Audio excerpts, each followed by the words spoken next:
Happy Saturday and welcome back to Raimondi Park for Game 2 of our 3-game series between the Oakland Ballers and the Red Pocket Mobiles. The Ballers with a victory last night. They got some good pitching, they got some timely offense, and a 3-2 baseball game that ended in under 2.5 hours.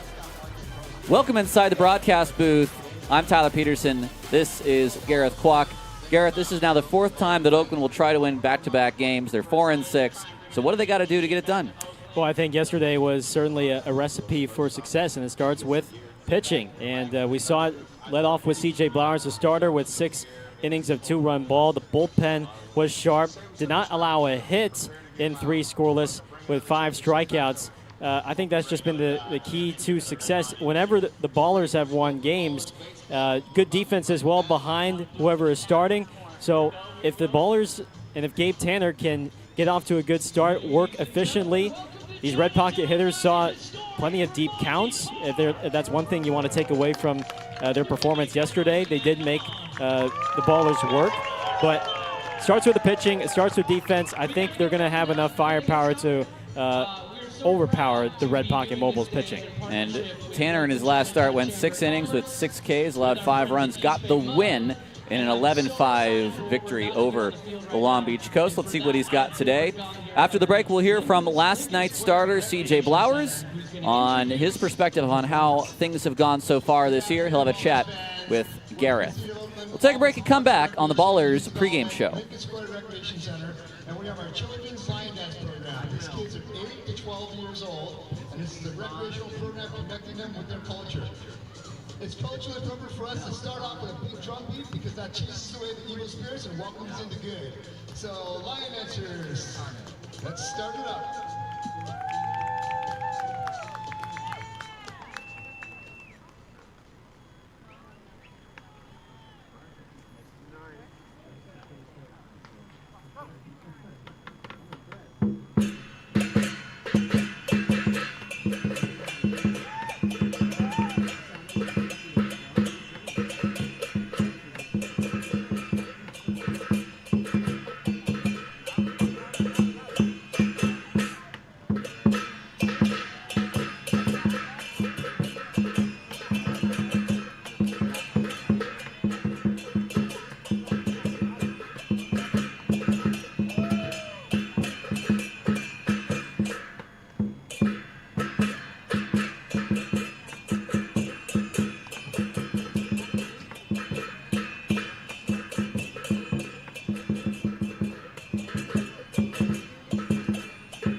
Welcome back to Ballers pregame ahead of Oakland and Red Pocket. It's the second game of this 3-game series. Oakland looking for the series victory over the Red Pocket Mobiles. Gareth Kwok alongside the left-handed starter for Oakland last night, C.J. Blowers. C.J., a quality start delivered by you yesterday. 6 innings of 2-run ball, and you had 7 strikeouts. When you walked off the mound after completing 6, what were you thinking? I'm just happy to be able to get off of the mound with an opportunity to win, realistically. But I'm just happy to give my team a chance to breathe a little bit, give the bullpen a chance to breathe and stick to a plan like we had talked about. But just happy for myself, man. It's obviously still not the performance that I particularly want. But it's definitely a huge step in the right direction, and I'm at the ballpark with a smile on my face. Well, it's definitely a positive direction for you. In your last start, just 1 out of the way from getting through 5. But What felt different about yesterday compared to your first start of the year? Yeah, it's night and day. I feel the pace is just really the big difference. Just buying into, I'm going to get the ball, get back up there and compete with the next pitch, no matter what the ball strike call is, and just getting to work and really trusting my guy behind the plate, JC. He had a great time calling the game and doing a great job with that. So anytime that you can really just shut the brain off and instinctually let the athletic side of things take over, you're going to see a good result.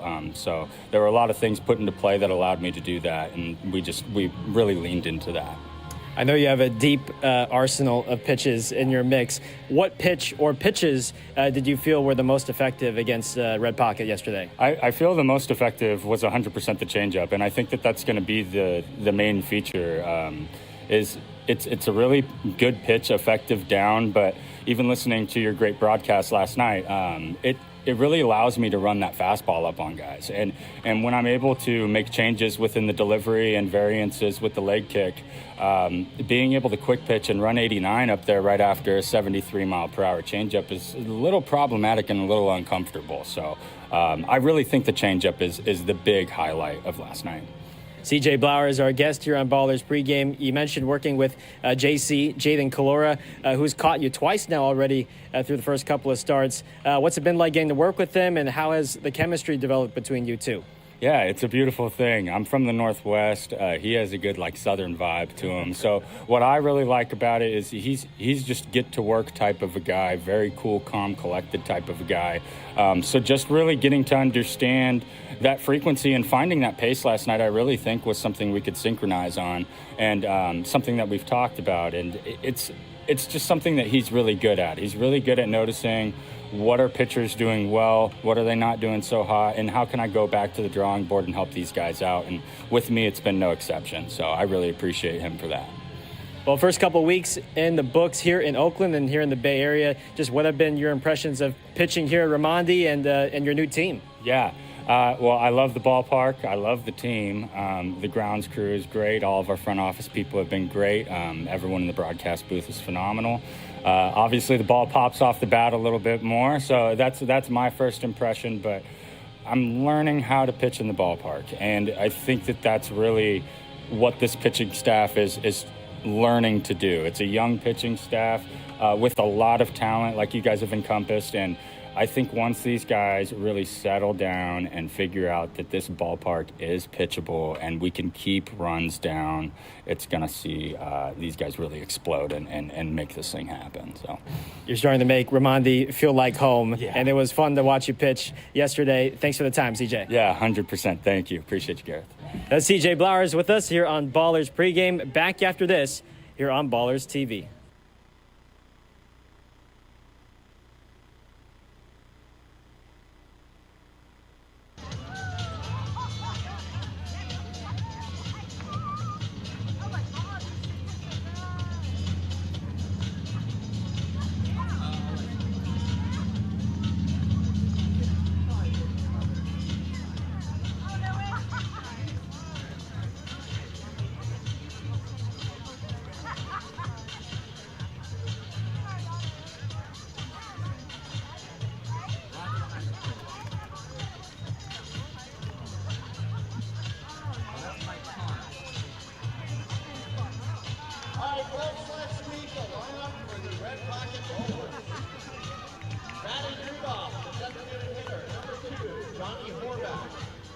Batting second, the second baseman, number 7, Spence Kaufman.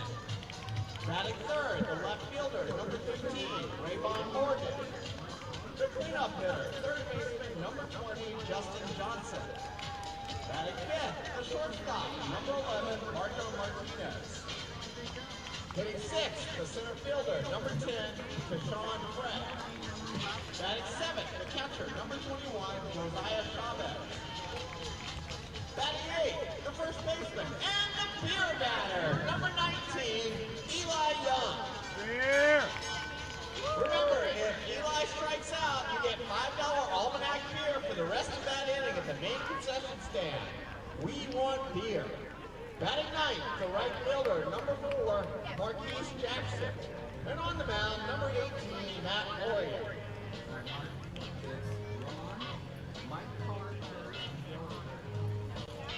Gay, and the boys in blue for tonight.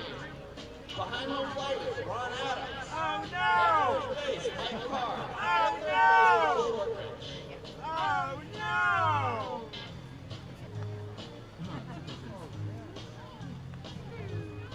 All right, Ballers fam, it's time to get loud and make some noise. Just about ready to start game 11 of our 96 game season. The Ballers coming in with a record of 4-6 against the Red Pocket Mobiles at 1-9. You'll see Oakland in its Peleteros jerseys for the first time. And here is our two pitchers brewing pitchers matchup.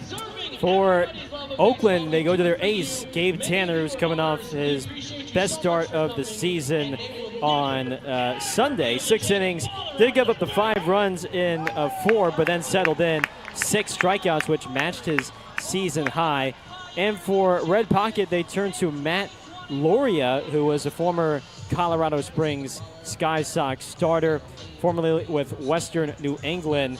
And in his last start against Yuba Sutter, 6 innings, 7 hits, 6 runs, only 2 were earned, with 6 walks and 3 strikeouts. And I love learning about new colleges. The Western New England Golden Bears, which we knew a school around here that has taken that same moniker. Well, we're going to get the Ballers lineup. So in just a moment, we're going to turn it over to public address announcer Mark Kahn, who will announce the players out to their positions. It's a lovely day. You see the festivities pregame on our Chinatown day. Let's turn it over to Mark, and let's see who's running out for Oakland. It's now time to announce the starting lineup for your defending Pioneer League champion, Oakland Ballers. Batting leadoff, the shortstop, number 3, Tremaine Cobb. Hitting second, the second baseman, number 9, Isai Santos. Batting third, the first baseman, number 16, Jeter Ibarra. The cleanup hitter is third baseman, number 15, Jake Allgaier. Batting fifth, the designated hitter, number 21, Cam Buford. Batting sixth,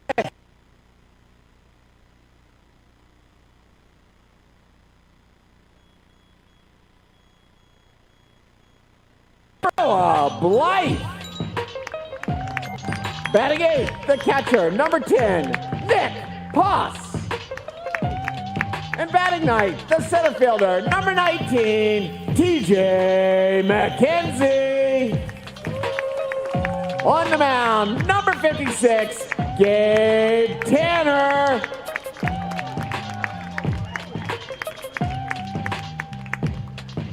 Before we start today's game, we acknowledge that the land where the Oakland Ballers work, train, and play sits on the unceded ancestral homeland of the Ohlone in the territory of Huichin, encompassing regions throughout the greater East Bay area. We recognize that we benefit from living and working on their traditional homeland, and we affirm their sovereign rights as First Peoples. Ladies and gentlemen, please rise if able and remove your caps. Presenting the flag is military veteran William Liu. Tonight's national anthem is being performed by Alicia von Kogelgen. Oh, say, can you see by the dawn's early light what so proudly we hailed at the twilight's last gleaming, whose broad stripes and bright stars through the perilous fight o'er the ramparts we watched were so gallantly streaming, and the rocket's red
Ballers and Mobiles ready to get started. You can see the Ballers lineup one more time. Those lineups brought to you by Rubenstein, and a lot of familiar faces. I can tell you this, the Red Pocket Mobiles line. I'm way ahead of myself, Gareth. Take over.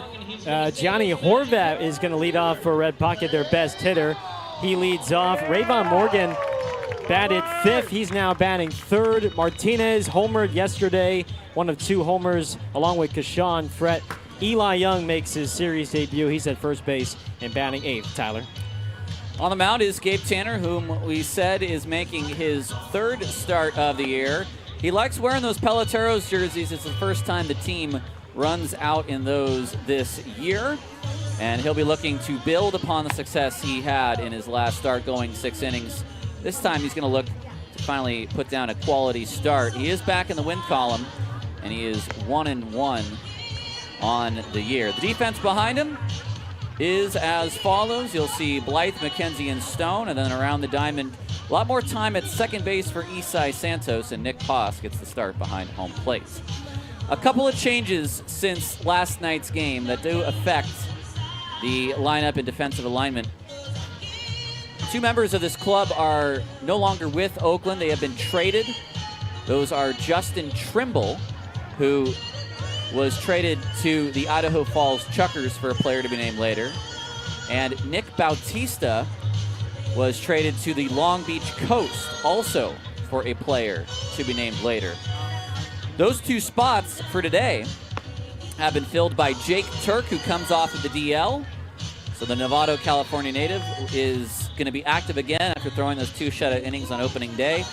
And a player whom the Ballers traded for over the weekend has arrived and has signed. That is the new man, Michael Riley, who caught today's ceremonial first pitch. A 6'1", 208 right-hander out of Scottsdale, Arizona, was pitching for Tri-City in the Frontier League. Threw in a couple of games there.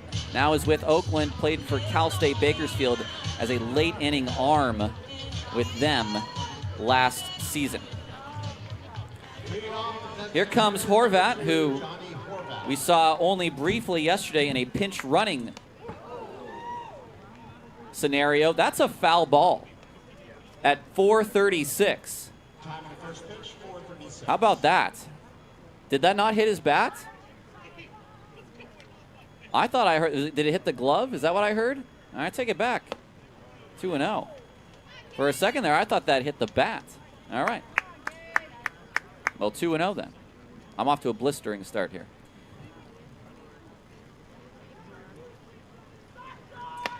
Horvat takes strike 1. Horvat, 382. No home runs, 6 RBI. Fouled back, and it's even.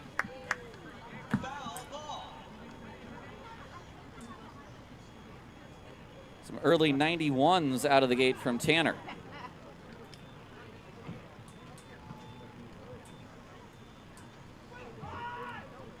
The 2-2, that one hits Horvat. So a hit by pitch to begin things here in the first.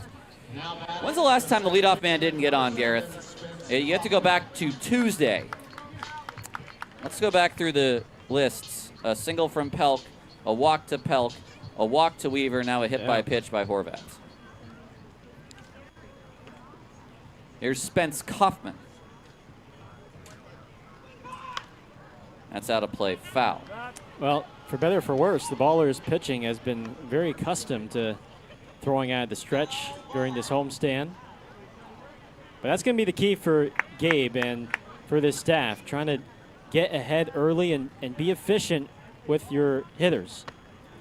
3 of the now 11 games have seen the leadoff man retired. Only 3 of 11. And when we've seen all the early scoring, those 2 things go hand in hand. Oh, yeah. 1-2. There's one thing this Red Pocket team will do is they will fight. They'll make you earn the outs. Saw it yesterday, plenty of full counts that they drew. This is caught by Ibarra. And something, when Gabe Tanner is at his best, he's breaking bats, and there's a broken bat there. Now batting the left fielder, number 15, Rayvon Morgan. Here's Rayvon Morgan. Yeah, use that power sinker to run it in on the hands of Kaufman and induce that broken bat. Second game for Morgan as a member of the Mobiles. He's 0 for 4 for last night.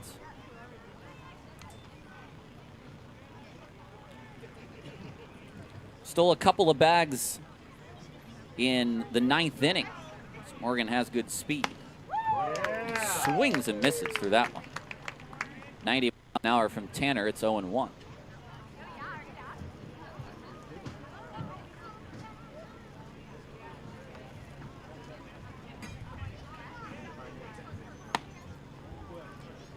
Can't clip the inside. Horvat is 3 for 5 in steal attempts. We saw aggression on the base paths yesterday from Red Pocket, and they've been aggressive all week.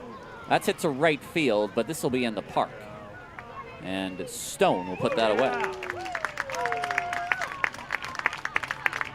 2 outs, and that'll bring up Justin Johnson. The one nice part about Tanner, if you're Nick Poss working behind the plate, he's going to give you a chance to throw out base runners. You see Gabe already mixing up his leg lifts, kind of what C.J. Blowers did the other night. Sometimes he'll go with the straight slide step. Sometimes he'll lift the leg all the way, but you never know what you're going to get. Fouled back, 92 at the top of the zone.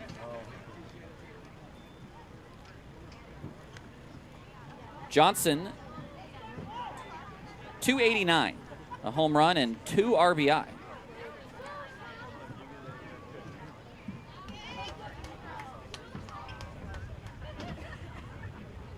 Closed stance on the mound, and he blows by 91 there. Back-to-back fastballs, and Johnson, is he going to take time here? Now he's going to step right back in the box. And Tanner will take the rubber, looking for a put-away pitch. Look where Poss sets up. There goes the runner, and that's going to be a stolen base.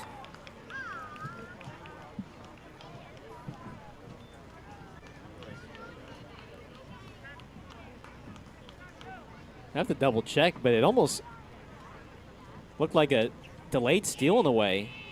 He didn't really go straight off the leg lift. He sort of waited before then going.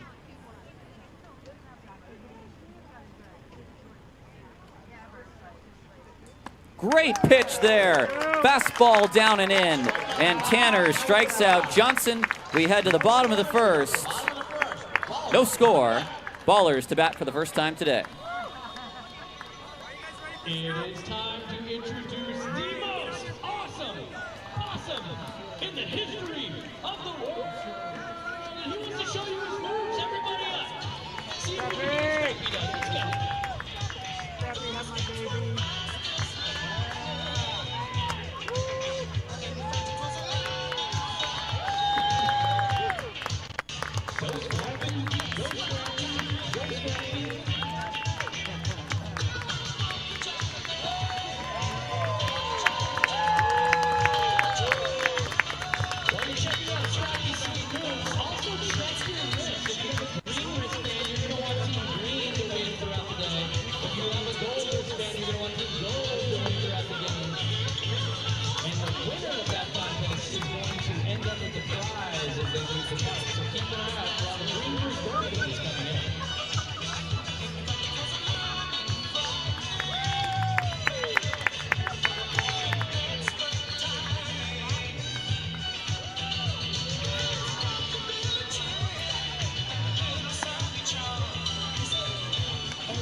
Shortstop, number 3, Tremaine Cobb.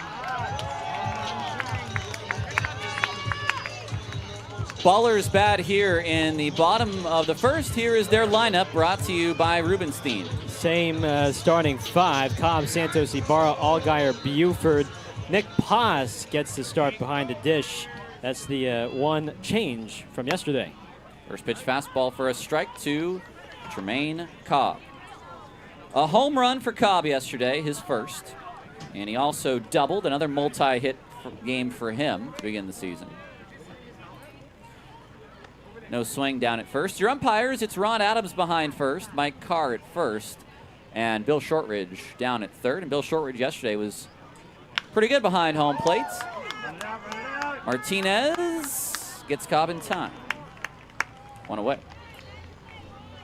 Next up, the second baseman, number 9, Isai. Matt Loria in his first start of the season. He's actually, I take it back, this will be his third start now.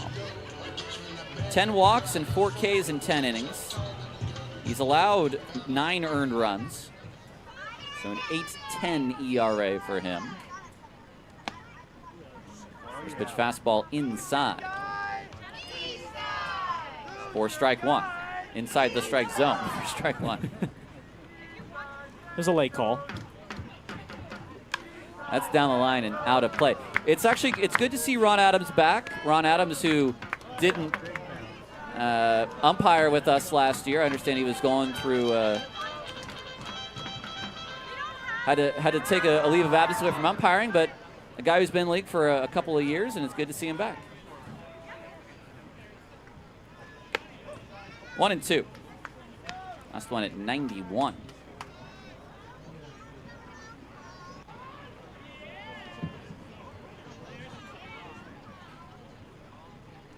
Santos fouls it away. Last year, Isai Santos had a slow start to the season, and slowly that batting average crawled back up. Well, he's setting himself up again to do the same. He's at 212, 2 home runs and 5 RBI. Had a really quick first 2 games where he had the pair of home runs, he had the 5 RBI, and he's been pretty silent since. But this one's hit to left field, and that one is going to be number 3. And here he comes, folks.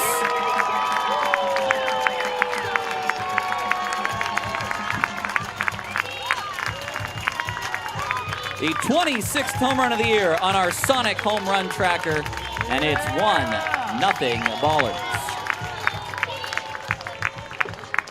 It's a left-handed hitter who gets a high and away fastball. And what have these lefties been doing all these 2 weeks? Going the other way. And my friends, that is no cheapie from Isai. Here is Jeter Ibarra.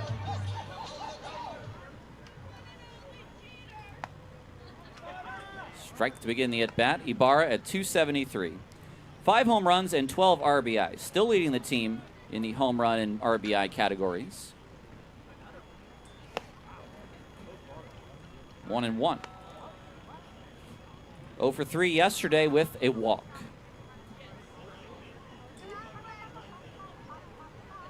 Ground ball off the glove of Loria. It's going to be picked up by Martinez, and his throw is just in time. That's a 1-6-3 for the second out. Well, we saw a lot of balls yesterday get hit back up the middle. Most of those were caught by Ren Arias, and that time, I would have to say, without the deflection, that's a base hit. Oh, yeah, no question. Without that deflection, Martinez at short doesn't have a play. Tell you what, Red Pockets pitchers, Tyler, have just been ready to field their position throughout these first couple of games. Jake Allgaier takes ball 1.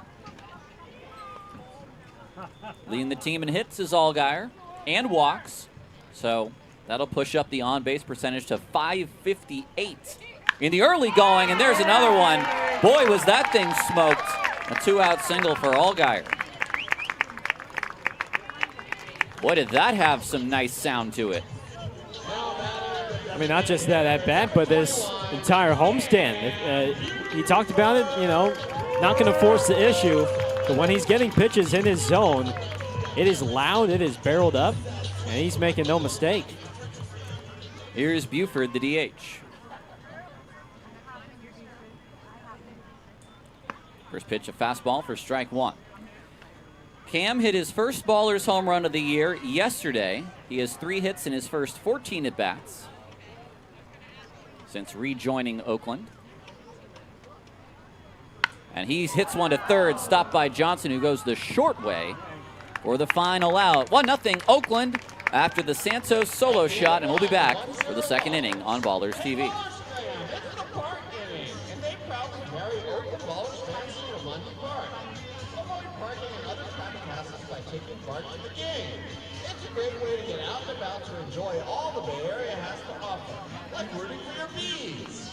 Visit Bart.gov/Barnable for other fun Barnable adventures, and download the official Bart app to plan your trip. Down to you, Casey. Thank you, Mark. It's time for our first edition of Green vs. Gold. Remember, check that wristband. If you have a green wristband, you want Karen to win.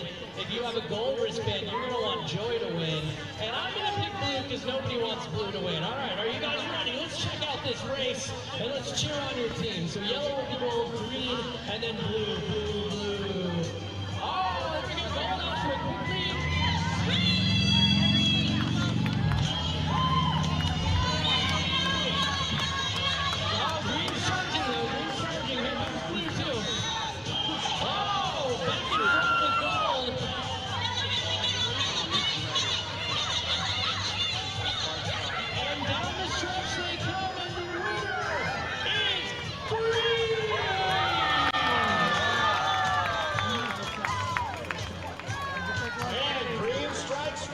Remember to cheer on your team for the rest of the game.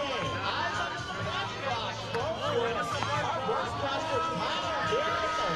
Go have Bart Clubs.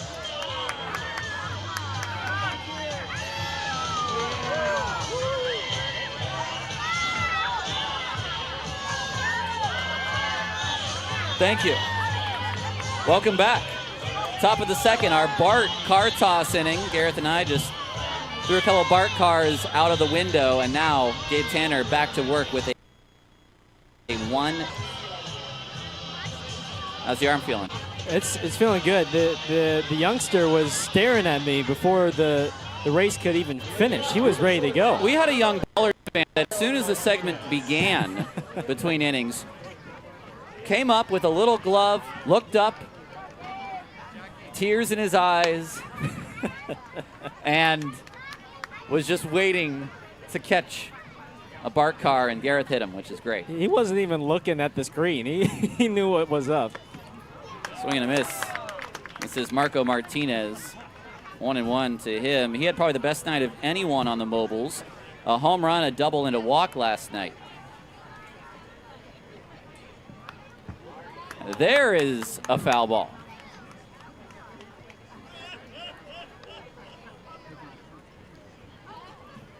People love free stuff. I love free stuff. From a fan of free stuff. I'll take a look at your garage sale. Show me your trash. Okay. I think I'm more of a free food type of guy than free stuff. I don't know anyone who's not.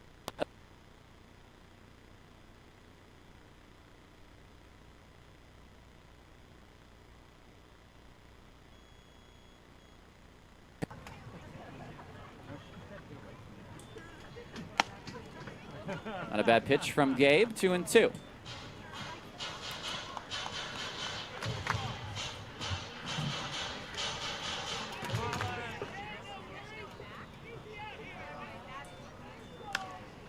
In the air. This is probably playable. It's Stone in fair territory. One out in the second. Now batting the center fielder, number 10, Kishan Frett. Things are going pretty good. Gareth, are we in line with your Caltrans keys to the game? Yeah, I think, well, one of them, Gabe Tanner just showed right there, being efficient, just 5 pitches needed to take down Martinez. We talked about a little bit earlier, this Red Pocket team, they will see deep counts. That was the one takeaway from yesterday. So if you can put them away efficiently, and then at the plate, staying disciplined. Lots of pitching backwards from Red Pocket yesterday in their effort. Just trying to stay disciplined and stay within your zone, I think, will be the second key at the plate. think Poss just stole a strike there on Fret. Fret is a threat. He homered yesterday.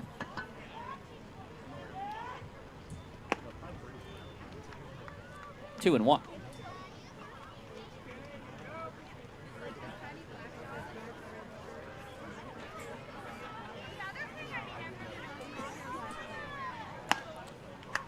That one too far outside at 91. And he took one of the few mistakes from Blowers yesterday to deep left center field. That one getting out of most Pioneer League ballparks. 3-2 now. I think you want to see Gabe use his aggression in his pitch mix here. You want to see him attack hitters. He's done that so far. Now he's working on a 3-2 with Fret.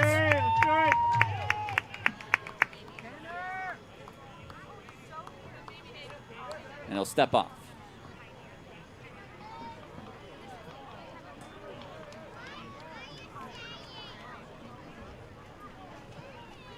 And now Fret's going to use his timeout. Well, now we got an all umpire discussion here. I think Fret wants ball 4, but I think Gabe still had one more disengagement. No, it's ball 4. Here comes Aaron. All right. Much a part of the Bay Area as the Golden Gate Bridge, helping to rebuild the city after the 1906 earthquake. Now, was it for using another disengagement, or was he not ready to pitch? No.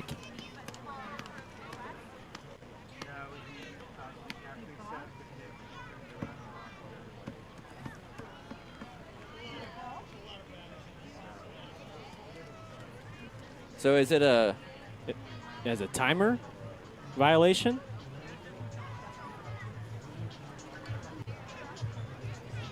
Oh, that was very odd. You can disengage on the mound and have it not be a ball, even if there's nobody on. So was it the third disengagement or was it a pitch timer? Pitch timer it is. Chavez takes a strike. Well, I won't pretend to know I know what's going on if I don't know. I'm going to be honest with you. I don't know what exactly happened there. Chavez had 2 hits and walked yesterday. There goes the runner. It swung on and crushed to deep right field, and that one is gone. Whoa. A big fly for Chavez, and it's 2-1 Mobiles.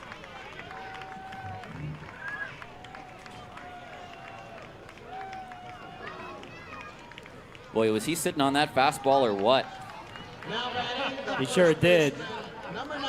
Middle in heater. And I think Gabe wanted that a little bit more down and in to maybe get him to roll over, but that is sitting on a platter for Chavez, who, if there's one thing he did well in college, that was hit. The former Hope International star. First pitch is fouled back by Eli Young. Well, Gabe's got to shake this off. A rather unusual way to give up the base runner and the, I guess we'll call it the disengagement violation, and then Chavez taking him deep.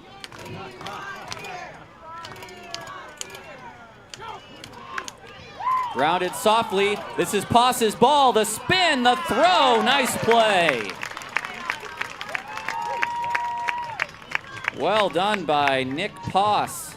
Now batting, the right fielder, number 4, Marquise Jackson. Nick did a good job pouncing on that baseball, communicating with Tanner immediately. Hey, I got this, stay out. And then a quick spin and throw on the money. Yeah, the best thing you can do there with your pitcher is over-communicate. Tell them you've got it. And as a pitcher, you usually want to defer to your defense on almost all plays. This is Marquise Jackson. 1 for 3 yesterday with a single, struck out twice. And that's Gabe just showing a little bit in case Poss, maybe if he struggled to get out of the catcher's box, just show a little bit, but Poss didn't have any trouble getting out there. Base hit to center. And I think Jackson's hit yesterday was much like that. That's a ball off the plate that he had to go get.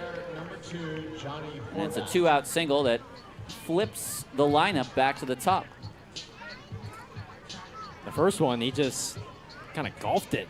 It was below his knees on a breaking ball. This one off the plate on the outside. But there's one thing we can take away. He's got some very impressive plate coverage.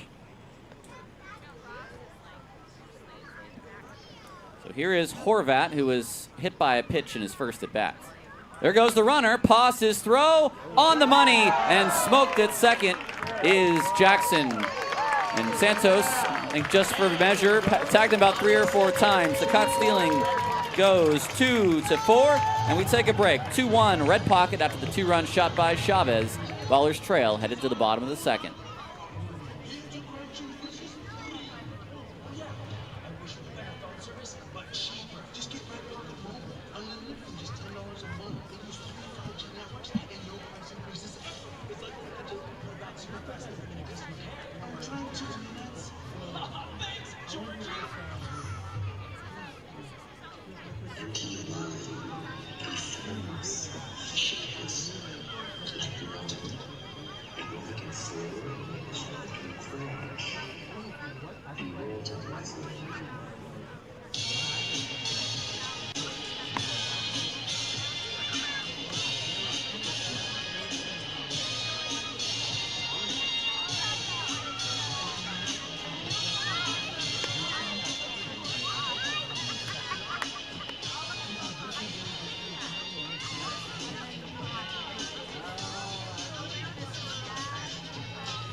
Heffernan Insurance Brokers has been helping people make smart decisions since day one, offering business insurance, personal home and auto, employee benefits, and retirement and wealth management.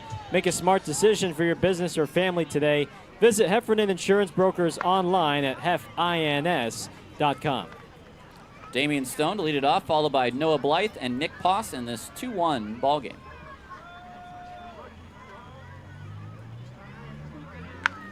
Out in front, it's a quick 0-2. 1-1.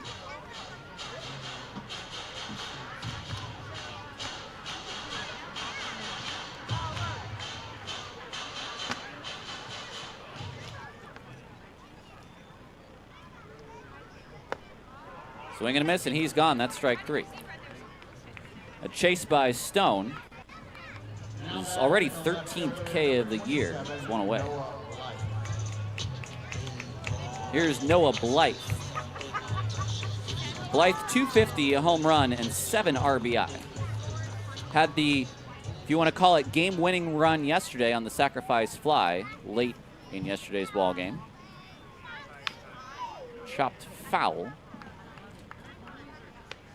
Blythe, one of 3 draft-eligible players on the Ballers roster. The other being Joel Tornero and Derek Murphy. That's hit down the line. If it's fair, it's gone, and this ball game is tied right down the line. And Blythe, his 2nd of the year.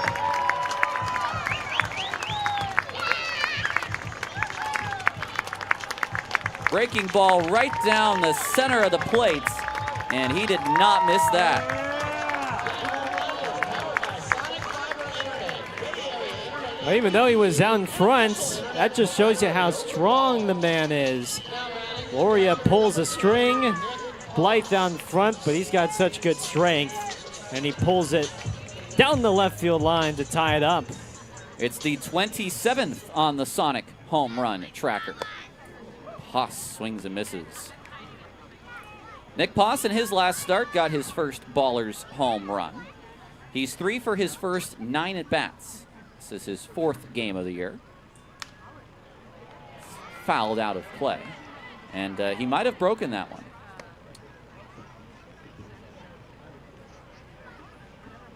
Welcome to Pearl 27 home runs hit by Oakland is second in the Pioneer League. Can I guess who number 1 is? You can be my guest. Is it the Long Beach Coast? Ding, ding, ding.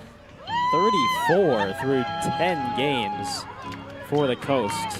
One of the scores we did not give you at the end of last night's game was the Coast Freebirds final, because that game finished at 3 hours and 45 minutes and was 26-15.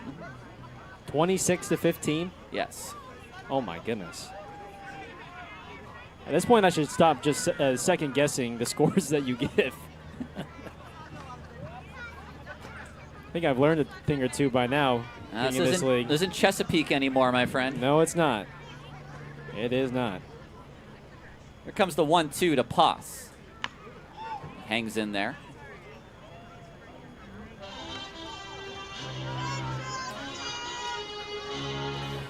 Amy G is in the house today. Former dugout reporter with the San Francisco Giants, who now is one of the assistant GMs with the Red Pocket Mobiles. That's into center field for a base hit for Poss. Amy and Al Molding, a league administrator, they're the 2 co-GMs, I should say, and responsible for a lot of the management of this Red Pocket team from a logistics standpoint.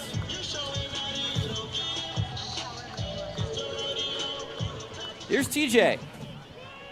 McKenzie at 270, 4 home runs, 10 RBI. First pitch strike on the outside. 4 hits and 10 at-bats for Poss. That's a .400 batting average. For a guy that doesn't get everyday play, it's good to stay sharp. 1-1 now.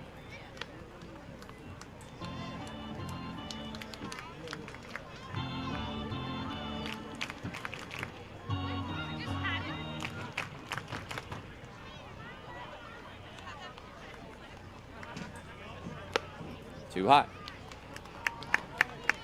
The numbers that Loria had at Western New England were quite good.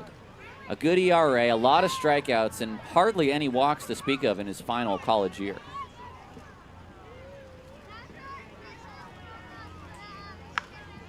That's fouled way out of play. The numbers he had with the Colorado Springs Sky Sox, however, were not all that great at all. However, there is still belief in Loria, and obviously he showed what he can do at the collegiate level, and here he is now for a second year on the travel team. Off the end of the at-bat, and Morgan will make the catch. 2 outs. Well, the one thing he did a lot while at Colorado Springs, he gave up a lot of homers. 16 and 47 and the third innings, and so far the Ballers with already a couple of home runs and early on. Cobb grounded out in his first at-bat. First pitch is hot. And those were the first home runs given up this season by Loria.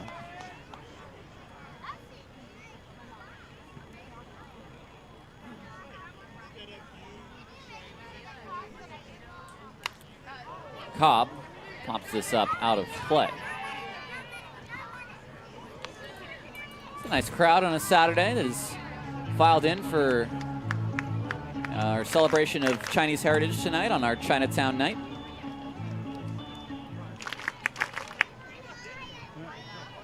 There goes Poss. This is hit to center field, and that's down for a base hit.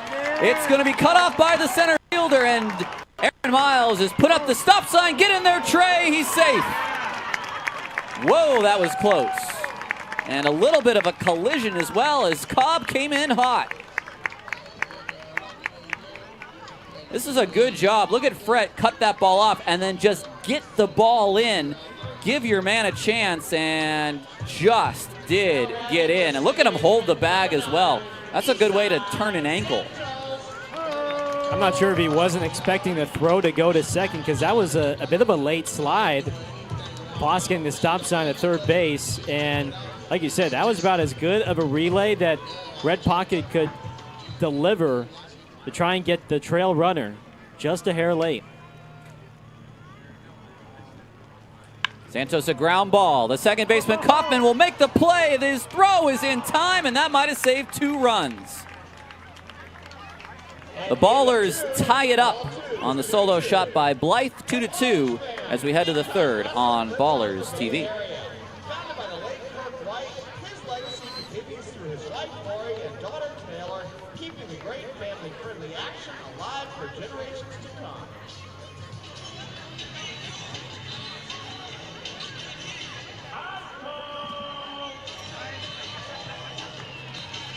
All right, it's time for another installment of Green Brisk Gold. Check your wristbands. You're going to want to root for your own team because you get a prize on the way out if your team wins.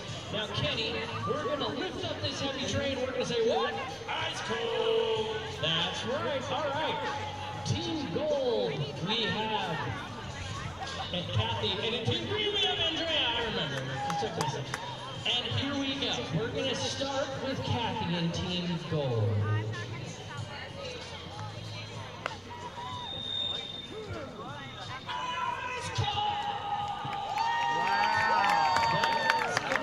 Pretty hard to match, but let's see what you got. Ice cold! All right, we're gonna let Kenny pick the winner. Kenny, who do you think did the best job? Gold is the winner! All tied at 1. Remember to root your team on, folks. Winning team gets a prize at the end of the game.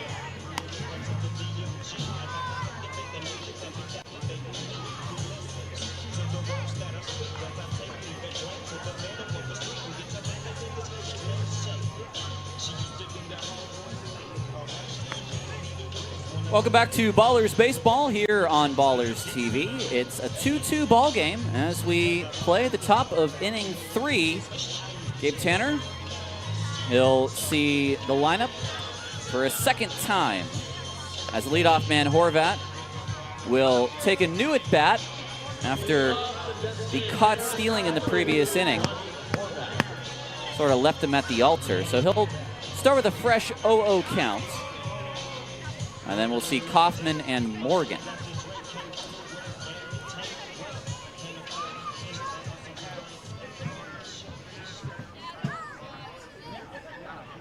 Here's the first pitch. Ripped foul.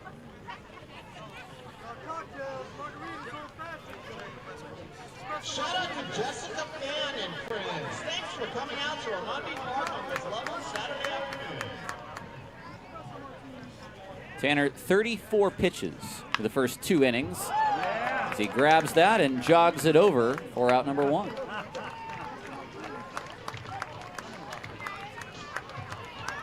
If he can get 15 or so under for this inning or future innings, I think that'd be ideal.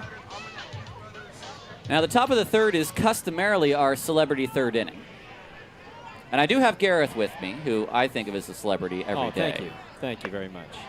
But I'd like to talk about tonight's theme, which is our celebration of Chinese heritage, our Chinatown night. And I must say, Santos throws him out. I was a little bit disappointed to walk over there and not get some wonderful soup dumplings, some chow mein.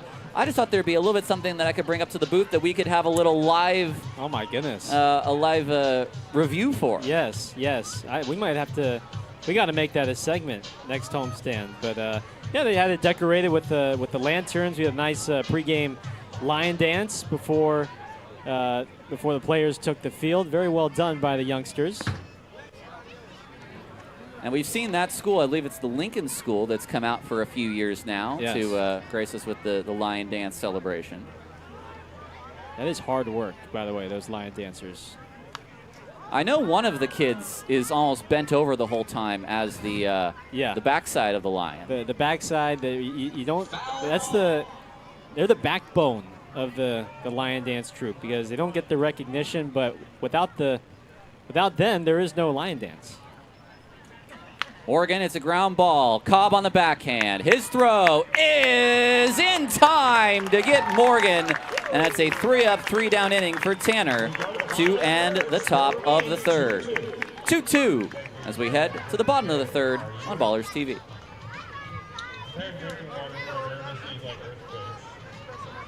After natural disaster, water service can be disrupted.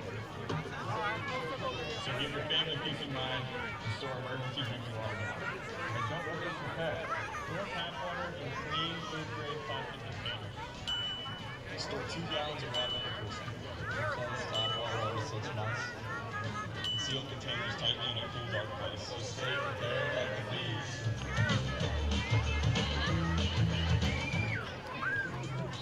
All right, I'm here in the East Bay Mud booth. You guys come on down here and check it out. I'm here with Christina. Christina, we're gonna put a fish here. Things here that are gonna help us with our water preparedness. Yes, we're here today encouraging everybody to store 2 gallons of water for a whole week. And this is for water for you after an earthquake. The fish are for healthy rivers and healthy people. And Jim, I have Jim Rody here as well. Jim, can you tell me a little bit about this activation and just how great this partnership is with the Ballers? Well, I really appreciate the good. You know, we're based here in West Oakland as well, so you have a chance to check out our storage containers? Yeah, I've been checking them out, and it's important to store water. We want to get out here today. It's important, you know, like if the Ballers win by 10 runs, you can't store the extra 10 for tomorrow, right? But for water, we can. Well, it's important in the event of an emergency to make sure you have 2 gallons per person per day for 3 to 7 days. Wow, 2 gallons per person per day. So keep in mind and learn some more here at the East Bay Mud booth. Thank you very much for joining us, Jim. And go Ballers! A 2-2 ball game in the bottom of the third. Let's take a look at our Pacific Pipe climb to the top of the standings. 2 teams occupying those top 2 spots. It's Billings and Glacier, who both won last night. They are at 8-2. Ballers at 4-6. They're 4 games back and sitting behind a group of about 6 other teams. So they've got time. They're going to say Jeter swung. Now he's going to appeal. And it's a swing, says Bill Shortridge as well. So it's 0-1. Ballers have time to make up ground. There's no doubt about it. They're just 10 games in. But a couple of teams that have had really hot starts in Billings and Glacier. And the Hawks, the Coast, the Roadsters, and the Paddleheads all at 7-3 as Jeter lines out.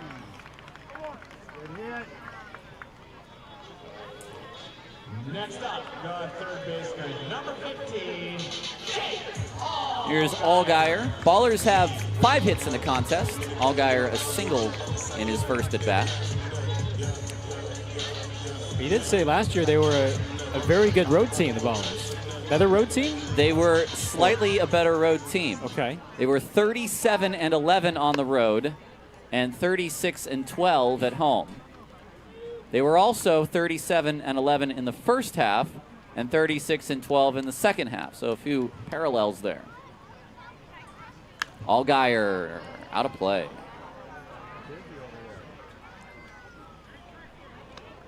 He's just got the look of a guy who's swinging it well. Even the pitches that he fouls off, they're good-looking foul balls. Yeah. And I think the body language tells you a lot, too.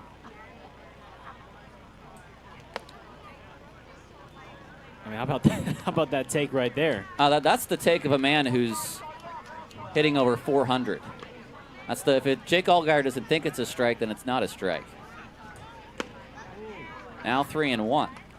His feel for the strike zone has just been really impressive throughout these first couple of weeks.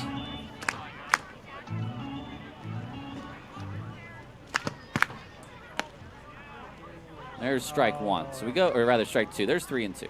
Full count.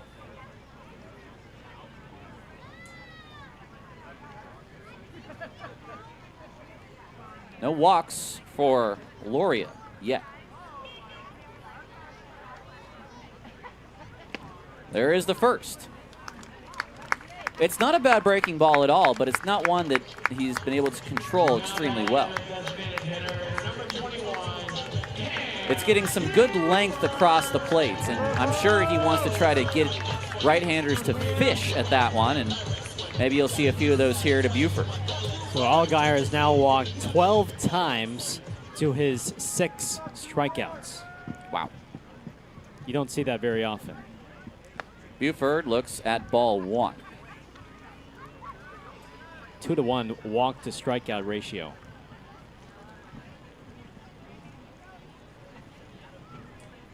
That's hit to left field, and it's got the sound and the distance, and it's gone. 109 off the bat, and Cam Buford, it took him a few days, but he is now homered in 2 of the last 3 games, and it's 4-2 Oakland.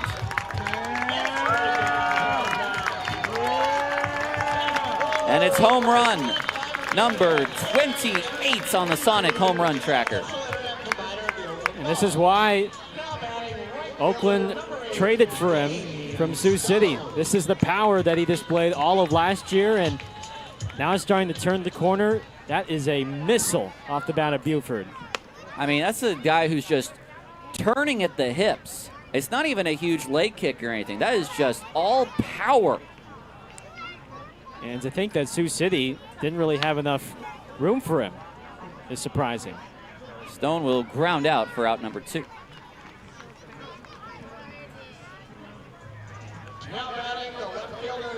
Here's Blythe, who hit his 2nd professional home run in his last at bat.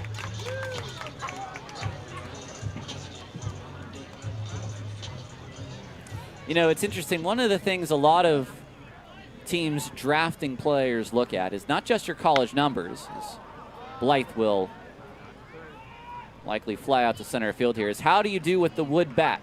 And so Blythe, who already has 2 home runs in his first 2 weeks of pro ball, he's showing off a good bat with the wood bat.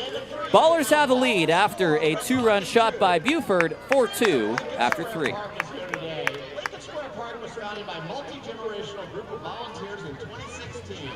They serve the community in many ways, including sponsoring park programming, such as the Lincoln Summer Nights, and support the Oakland Parks Recreation Youth Development Department. Donate today at friendsoflincolnsquarepark.org.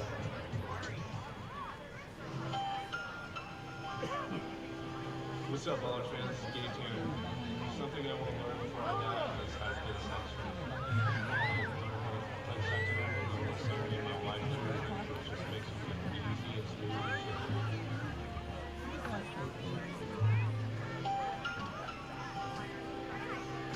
What's up, Ballers fans? Nick Fox here. An interesting fact about me is I did male cheer in high school. It ended up being super fun. I did it to impress a girl, and she ended up liking it, but it ended up making me a better athlete, and because of it, I can do it back again.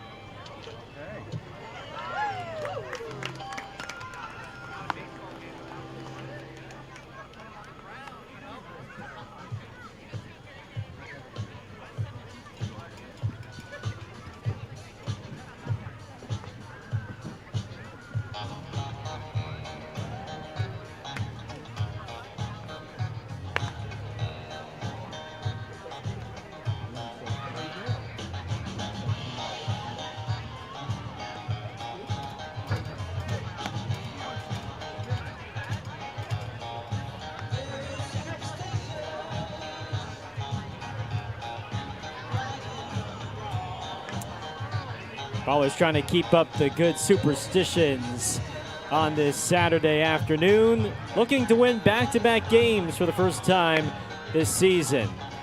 It is a 4-2 Oakland lead. Gareth Kwok, Tyler Peterson, thanks for tuning in on Ballers TV.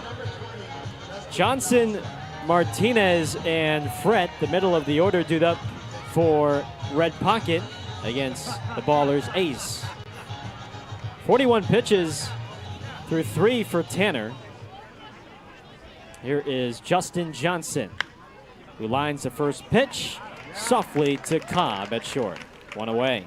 You a Stevie Wonder guy at all? I do love me some Stevie. Just Enough for the City, My Sharia Moore. There's some good tracks there. Oh, yeah. Sir Duke? I love Sir Duke. Sir Duke is a good one. The NBA Finals, the ESPN broadcast a couple, I think it was during the Warriors days, when they were playing the Cavs, they would play an intro video with Stevie's. I think it was was it I Wonder, maybe? That does sound familiar to me now that you mention it. Maybe I'm wondering. 1 ball and 1 strike on Martinez. I'm not the only wordplay swordsman in this booth today. Oh, I'm going to find it. I'm going to find it. This is how I find my music sometimes for my playlist.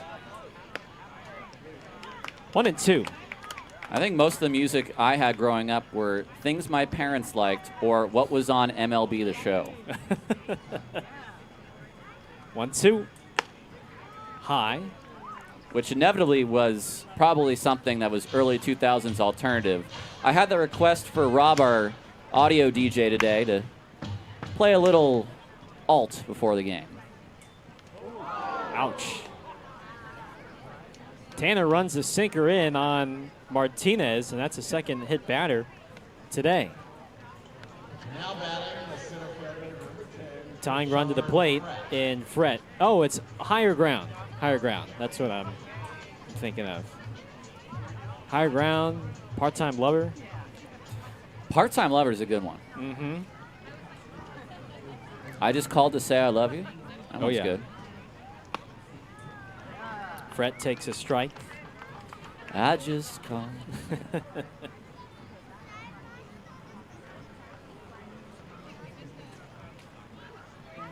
0-1. Pulled down the left field line. This will be trouble. Martinez heads for third. Fret into second as the throw from Blythe just late. And the Mobiles with the tying runs and scoring position with the 1 out here in the 4th. I don't think Martinez quite realized how quickly that throw was coming in from left field from Blythe. But now Tanner's really got to fight, because here's a man that just took him deep in his last at bat and has a chance now to tie this game up. Jimmy Diedrich is going to have a quick chat.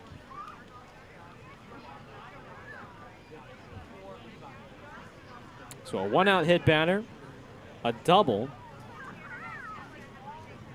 Tanner in the 3rd, that was his most efficient inning of the game. Only 7 pitches needed in that 1-2-3 third, but here he is with traffic on the base paths. I mentioned that the Range Riders are atop the standings right now, along with Billings. The Ballers will see the Range Riders for 3 games next week as part of Gareth Kwok's first ever road trip with Oakland. He'll see our good friend Scott Gladstone and the rest of the media team over in Glacier. It's my first trip with Oakland and my first trip ever to Montana. We went through the countries. I don't know if we want to go through the states. Well, it's amazing to me the fact that the sky is actually bigger in Montana than the rest of the 49 states. Okay. I don't know how they did it. Here's Chavez. Strike 1 on the outside. Might as well make it a 2-week trip for the first trip. Might as well make it a 2-week homestand to begin the season, too, after a week of spring training. Sharply hit. This will get a run home. Santos throws out Chavez. Martinez scores from third, and the Mobiles have made it a 1-run game. It's now 4-3. Well, Chavez has been pretty impressive, I must say. He's thrown out T.J. McKenzie. He's had a multi-hit game. He's hit a home run. That's just some good, productive hitting, grounding out to bring a man in. He's hit 2 balls very hard. As Young swings and misses for strike 1.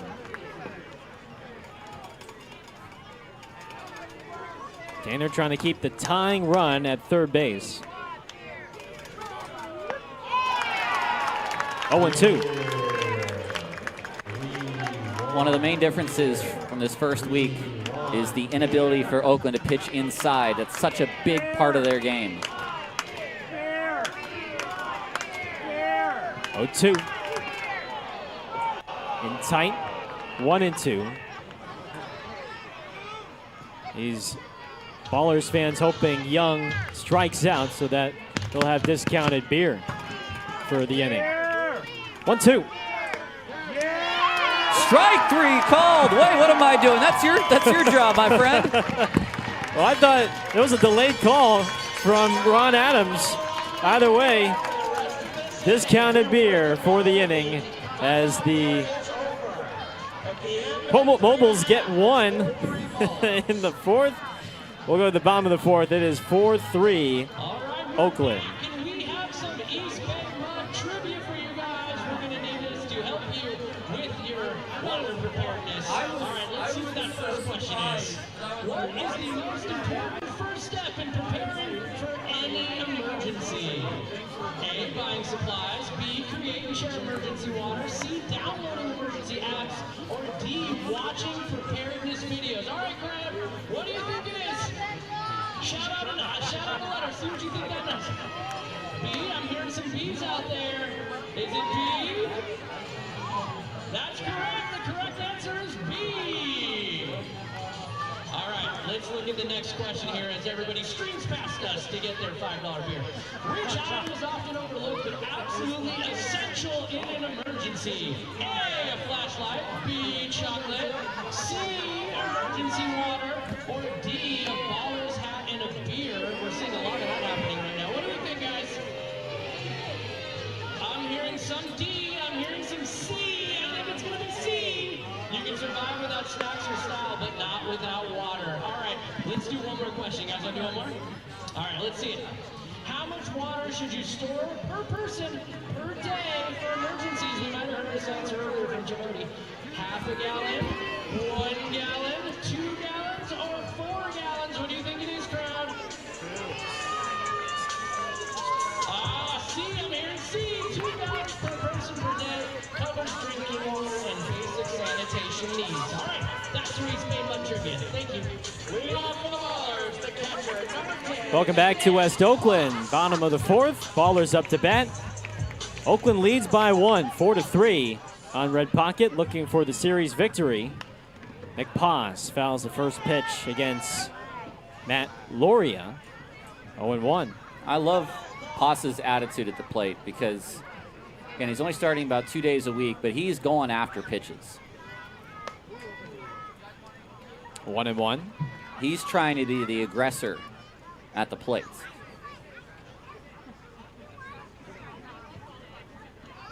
In his last start, he had a booming home run on Wednesday. 2 balls and a strike. And he's had a good start to this season, 4 for 10. The home run and 2 batted in. Might have been a generous call from Ron Adams. It's 2-2. Well, when you're a catcher at the plate, all you do is make a mental note and you say, okay, now I'm going to get that when I'm back there. 2-2. And that is in there for strike 3. Now batting the center fielder, number 19. 2 strikeouts for Loria. 1 out for McKenzie.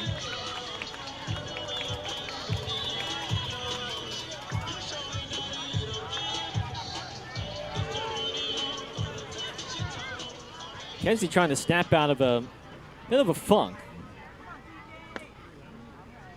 1 for his last 15, 0-1 the count. Got off to that sizzling start the first week, 3 home run games, second game of the year against Missoula. Blooper in the shallow right, Jackson rushing in, and he's got it for out number 2. Back to the top of the order, the shortstop, number 3, Tremaine Cobb. And here comes Tremaine Cobb.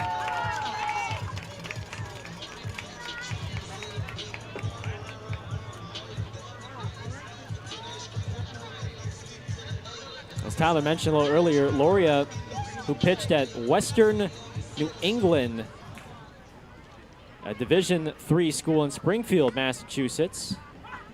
Strike one on Cobb. Not too far from where the Naismith Hall of Fame is, Basketball Hall of Fame.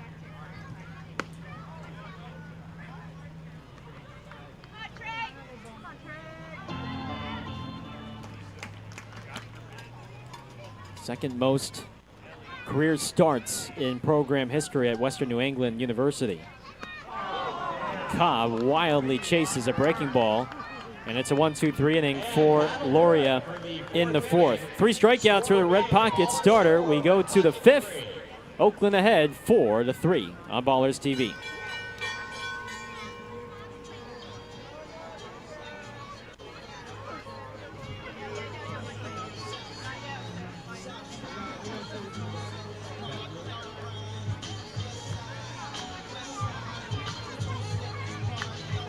It's time for another edition of Green vs. Gold, and we call this game Face the Cookie. Head down this direction.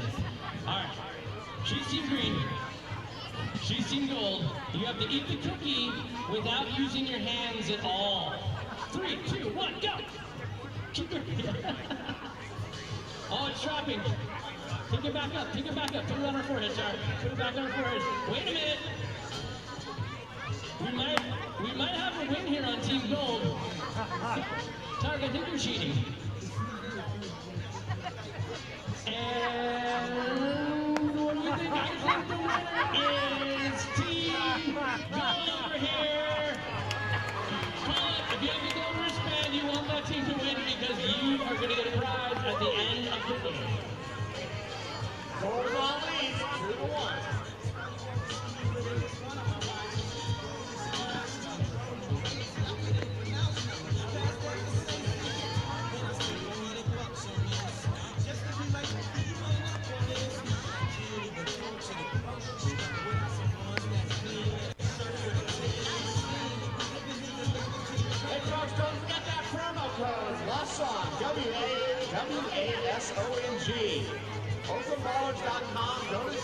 Gabe Tanner back out on the mound for the 5th. The Oakland Ballers leading 4-3 on the Red Pocket Mobiles.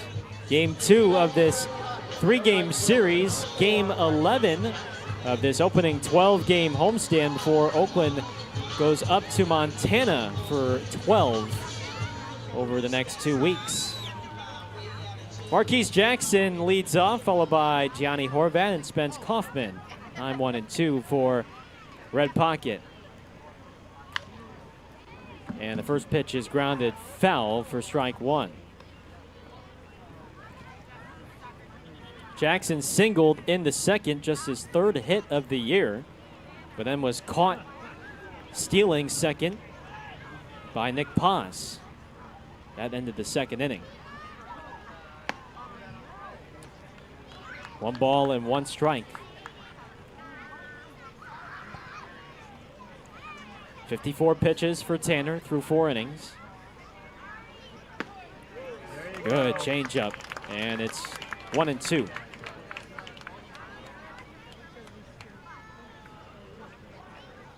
Baller's ace is ready to go. Jackson wants to slow things down.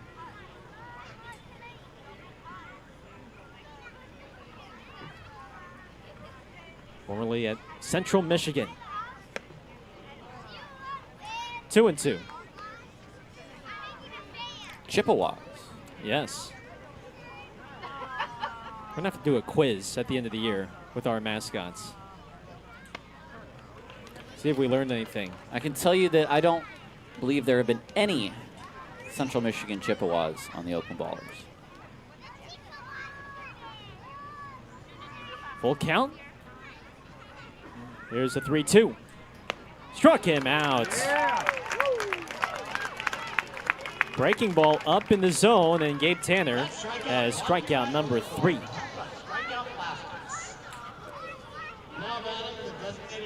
One out for Horvat.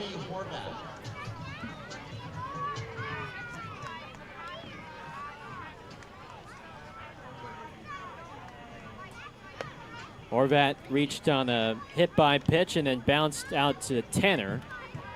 1-0.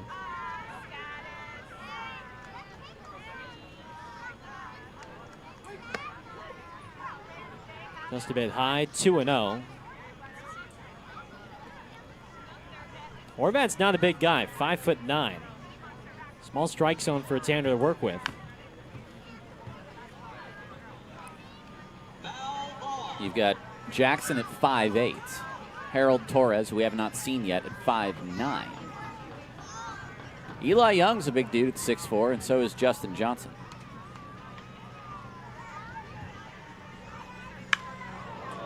High and deep right center, carrying to the wall, and it hits the top of the wall.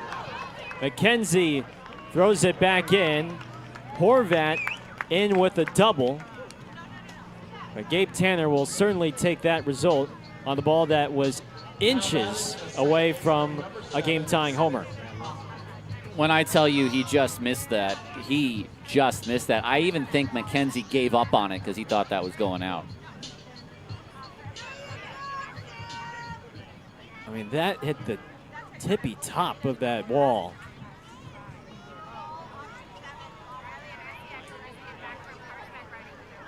Here's Kaufman. Swing and a miss for strike one. Trey Cobb came very close. Was it yesterday to left center? He was awfully close. Rolled softly to Allgaier, who was pinched in. 2 outs. Horvat still at second. Ben showed us a replay. I mean, he can't get much closer than that.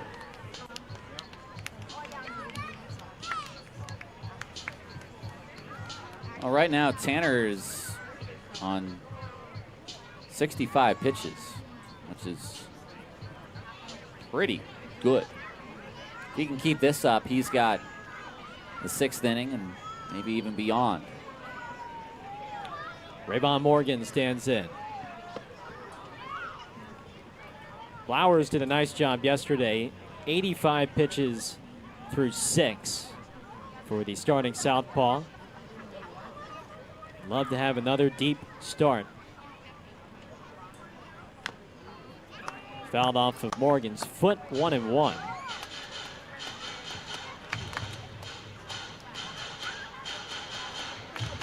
Oakland 4, Red Pocket 3.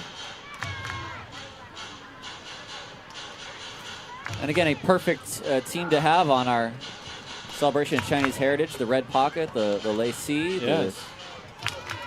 It's an interesting name for a cable or a phone company, but nevertheless, there it is. Matching colors for our theme. Just foul. We had the founder, the owner of the company, Josh, I forget his last name, with us, and he was explaining why he chose the Lacey Red Pocket for his company's name, and I completely forgot what the explanation was. Joshua Gordon, the founder and CEO of Thank you. Red Pocket Mobile. That's right.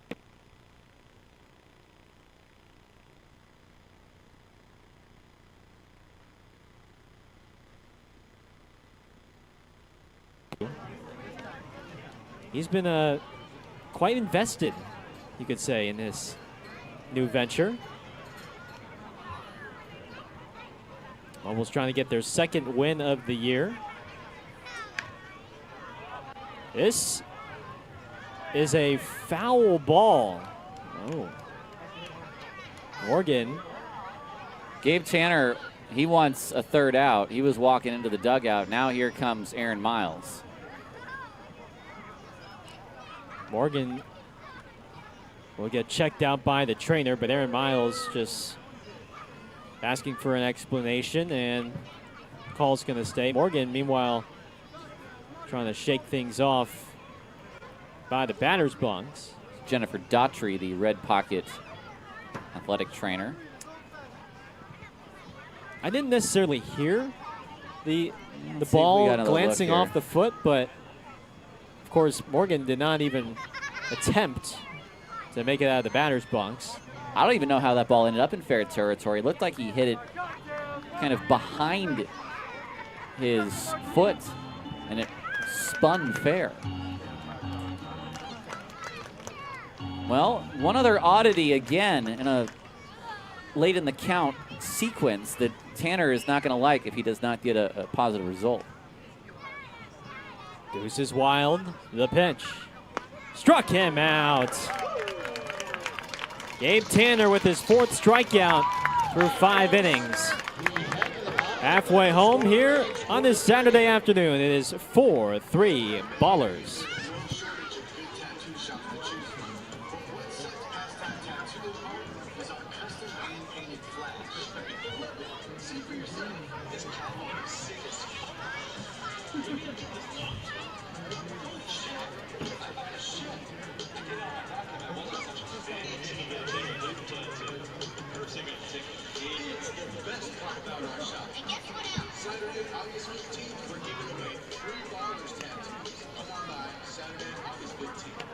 Casey, what are you doing on a bike? Did you steal Mike's hot dogs and bike? Why are you on the field? Wait a minute. This must mean it's time for the hot dog toss. Wait a second. He's not doesn't just have hot dogs today. He also has stuffed sugar salmon from East Bay Live. So eat the hot dogs, but take the salmon home. Don't do the other way around. Thanks so much, dogs. Hey, Casey, want some hot dogs or stuffed salmon? Your way.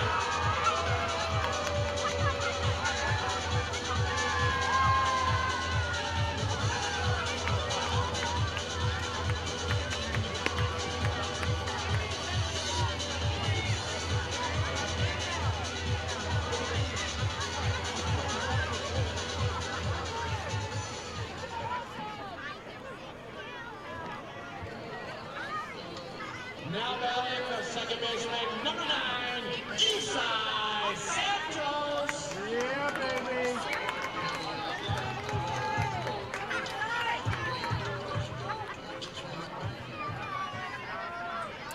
Bottom of the 5th inning, Ballers up to bat, beginning with Isai Santos.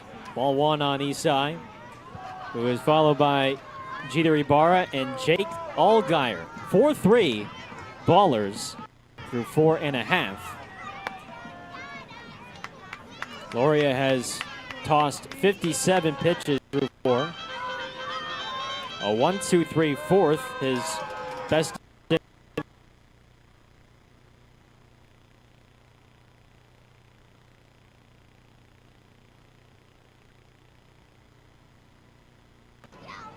In the first, an opposite field home run to snap the 1 for his last 12 skid and his 3rd homer of the year. 3 balls and a strike. Opposite field power has been on display from the 2nd-year baller. And he leaves that up and away for ball 4.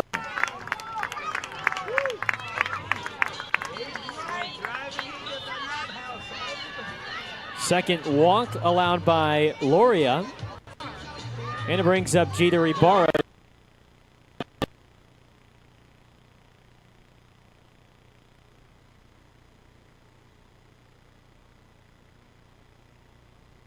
Jeter has hit the ball hard twice, but nothing to show for it. Grounder that was deflected by the pitcher. Here he gets under one. May have enough. To deep left field. Morgan back. It is gone.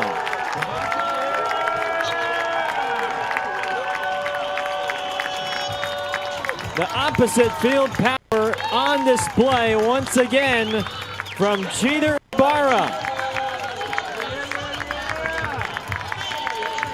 The Pioneer League's new home run leader with his 6th extends the Ballers' lead 6-3. And it's number 29 on our Sonic home run tracker this year.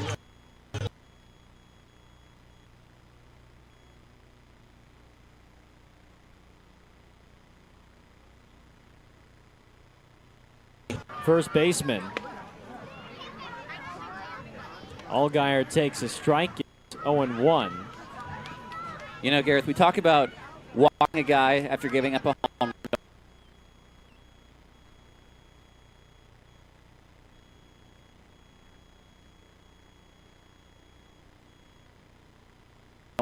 That's the 4th home run hit by Oakland today. Santos.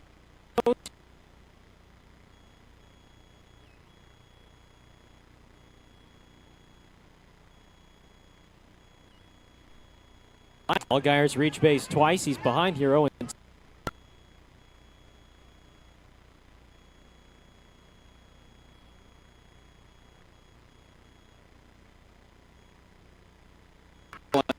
So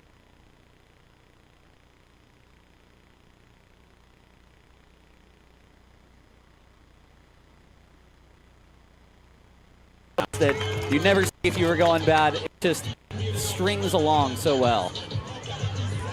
He's been on base now in 10 consecutive games. Here is Buford now.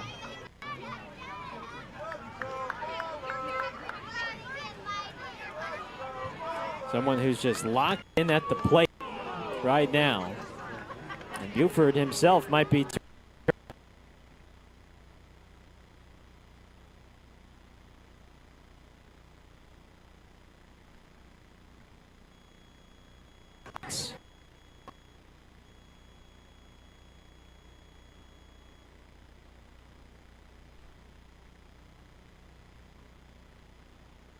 that exited his bat at 100.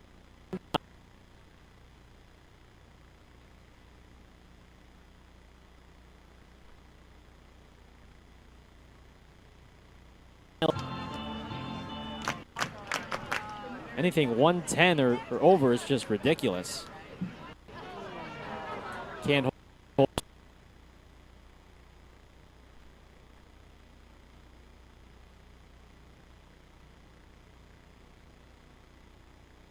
His second season in Oakland.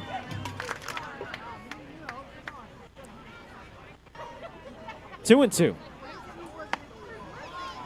Loria paints the outside.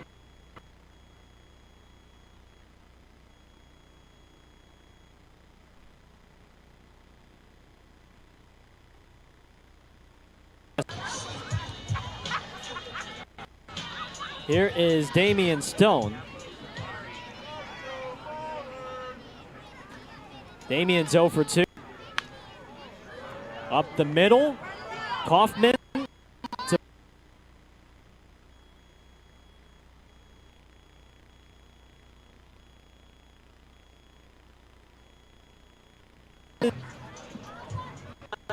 Left fielder, number 27.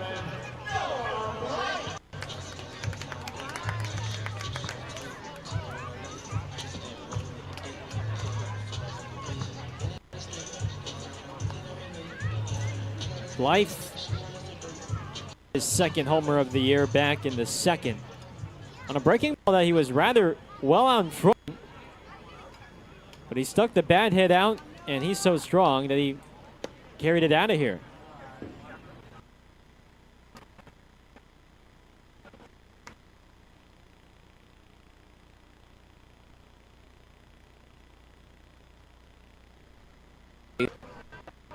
Lifted out to right.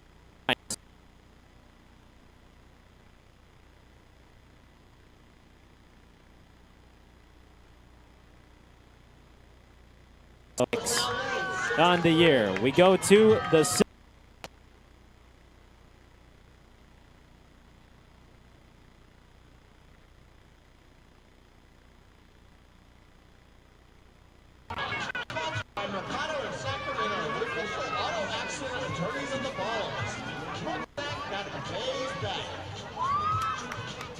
That's right, Mark. It's time for Knocker Baller Knockout.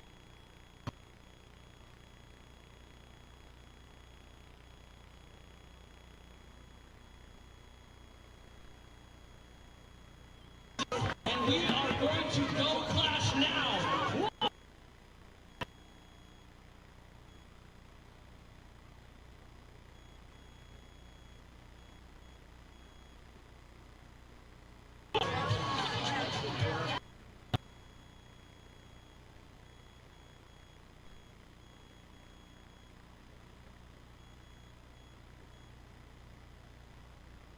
This one is for all the marbles. Remind you,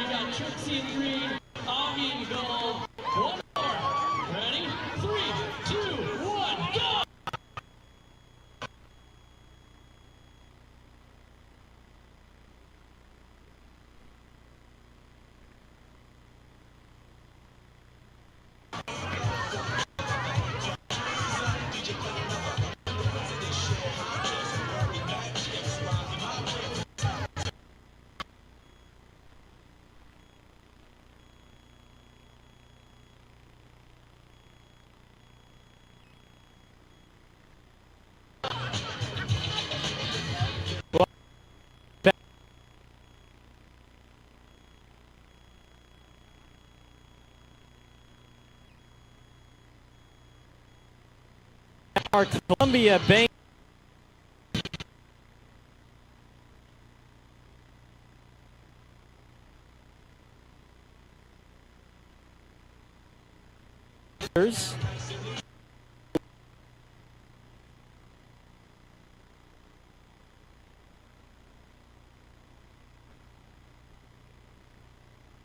instead of the actual question. Talk about that play.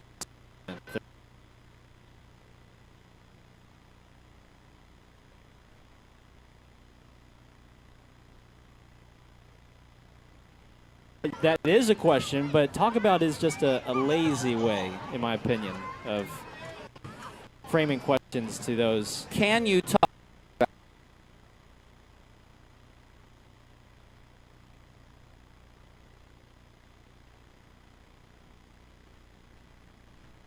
what are you asking me to talk about? Yeah, like how would you describe your performance? Exactly. Strikeout of Johnson.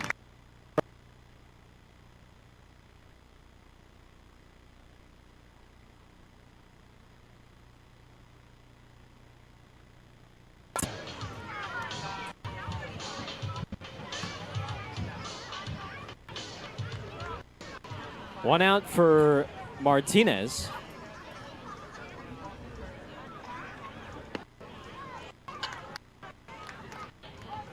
No balls and a strike. Martinez is 0 for 1. He has been hit by a pitch and scored a run. And Gabe has him ahead 0-2 quickly.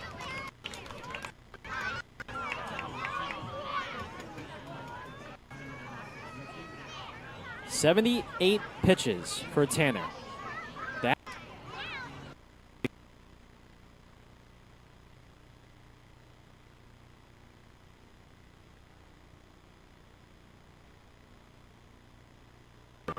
Foul.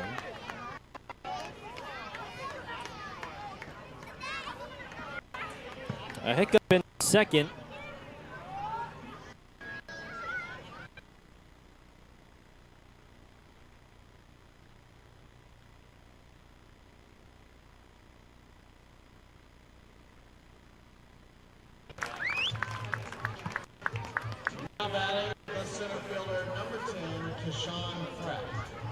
Two outs for Fret. I like that Tanner has gotten ahead today. More than his last start. And the ability to control the inside part of the plate is just 100% better. And this is something all Ballers pitchers need to do better at. Following CJ Blowers yesterday,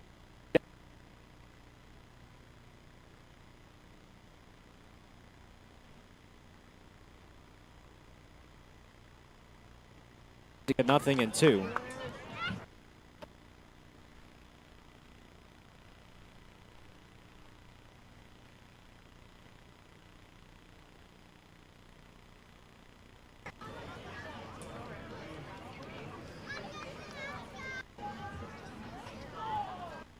Tanner working quickly.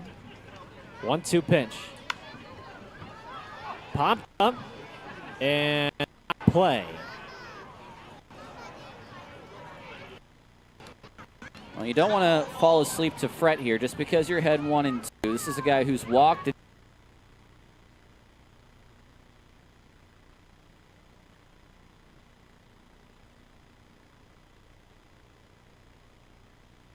Power on this team,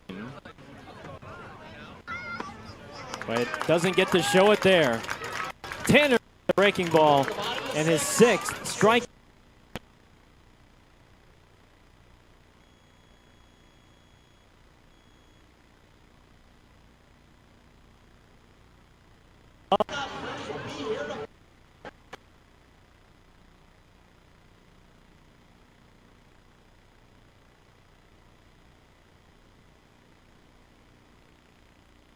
All right, I'm up here in section B, and I heard that up here recently got married. I think I found it over here.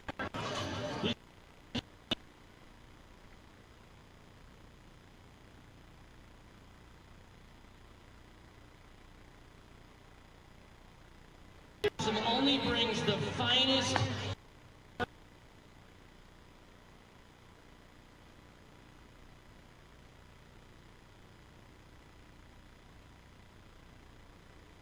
married cake smash with the garbage cake, but we do love and appreciate you guys for celebrating at Raimondi Park here.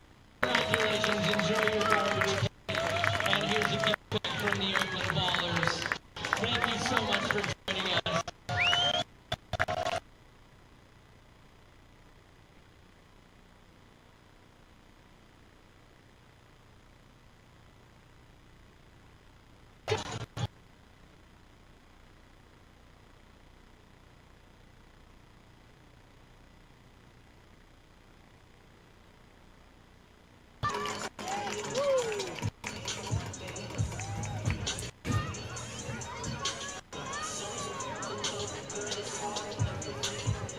Back-to-back days where Oakland starter has delivered a quality start. Gabe Tinner, 6 innings of 3-run ball and 6 strikeouts. Oakland looking for a few more insurance runs.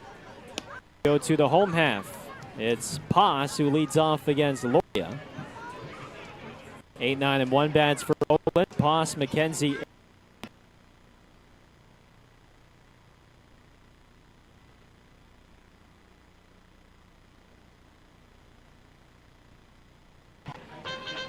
Showcase swing and miss stuff. He does have 4 strikeouts, but the long ball has punished him. Watch out.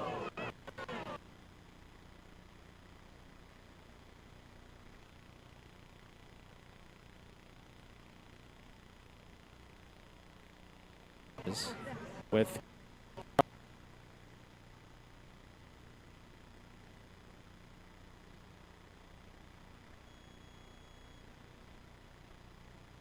Now batting the center fielder, number 9.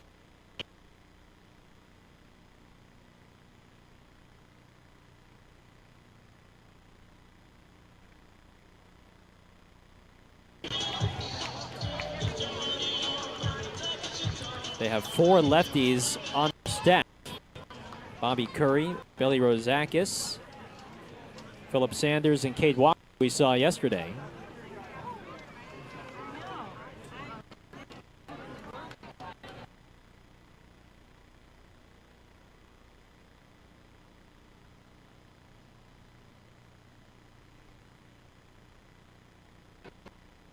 One and 0.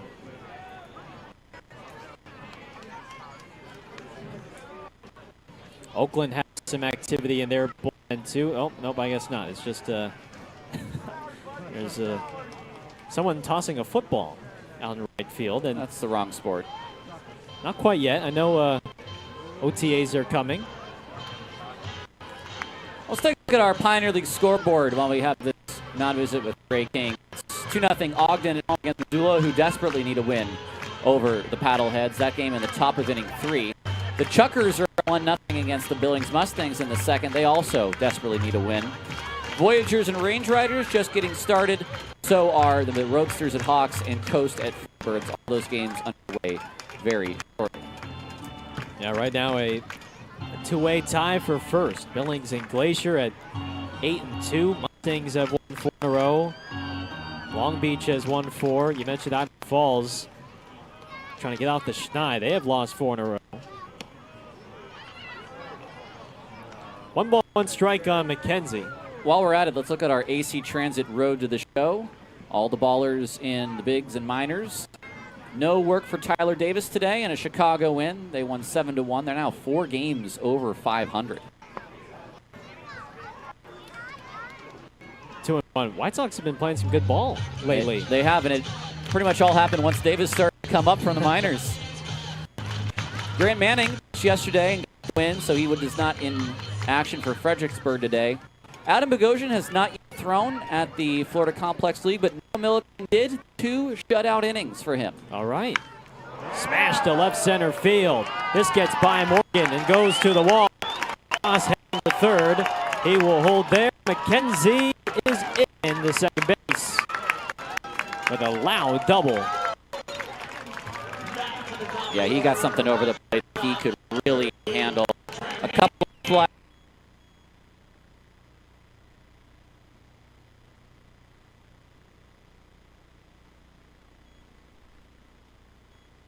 that this park is played early on. You want to get a good lead, and Cobb has a chance to really bolster the Ballers' lead. But look what Dimitri Young is doing now.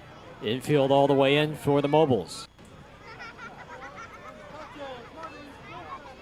Trying to keep it a 3-run deficit for Red Pocket. Can understand the strategy. High strike to Cobb. It's 1-1.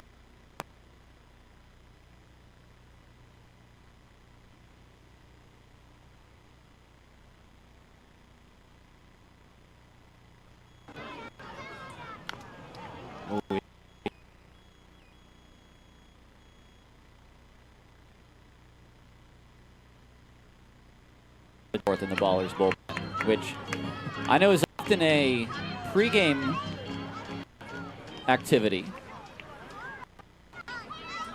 I know I mistook that for someone warming up. I was like, okay, somebody's warming up. And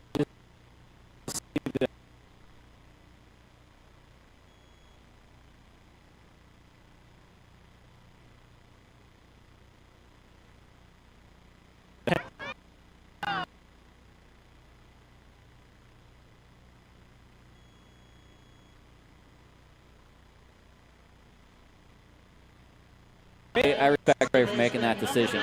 It's a pitch that may be a ball. He has to be sure, and in this situation, he's not going to use it. So with two lefties coming,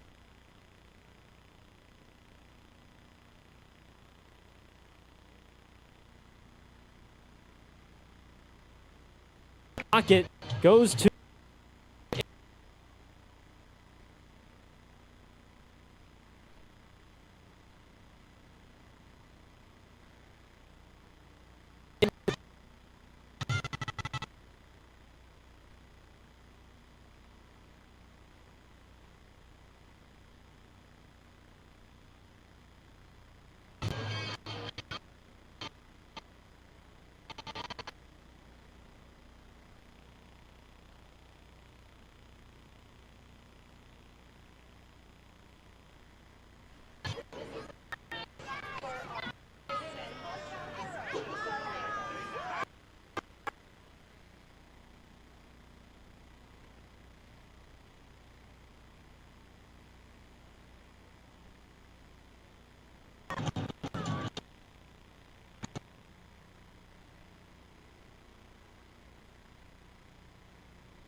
two men.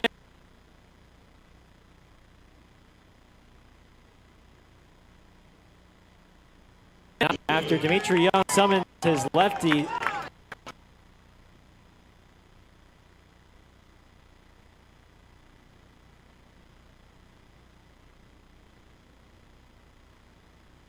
As Leahy takes a strike.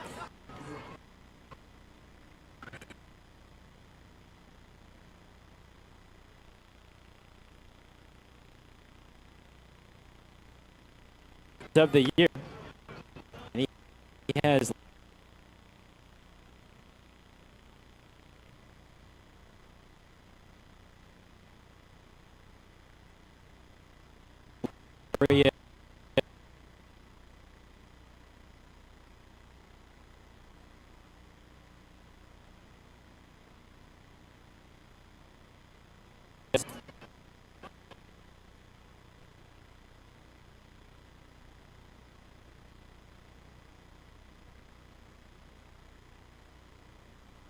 6 runs, all on home runs.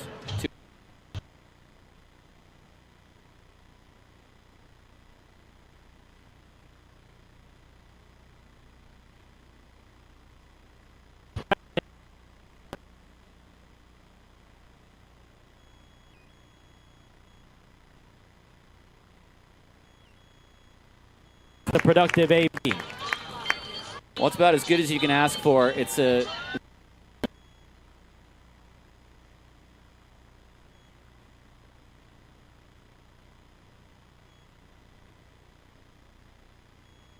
and he does so.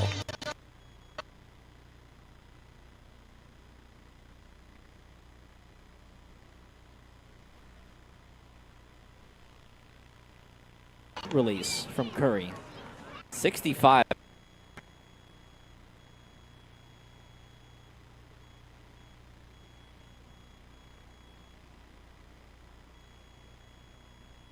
This Kaufman juggles it.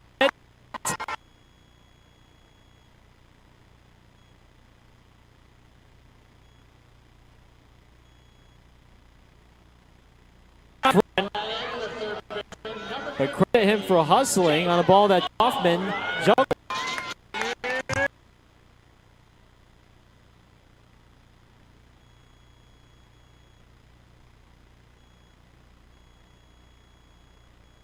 It's been switched mid-game to right.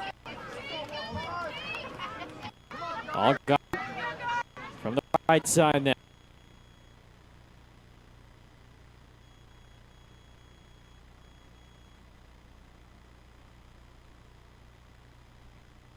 Yeah.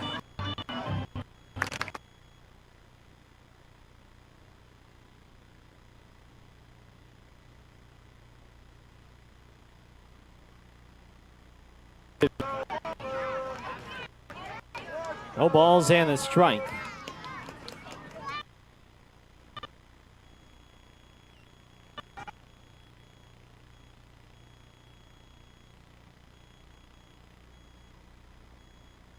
.80 yet.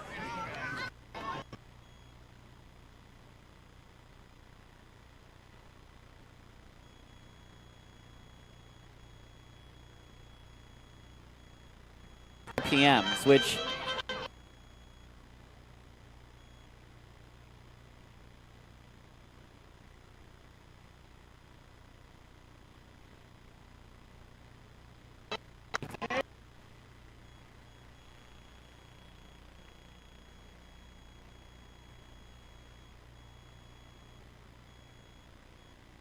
The pair.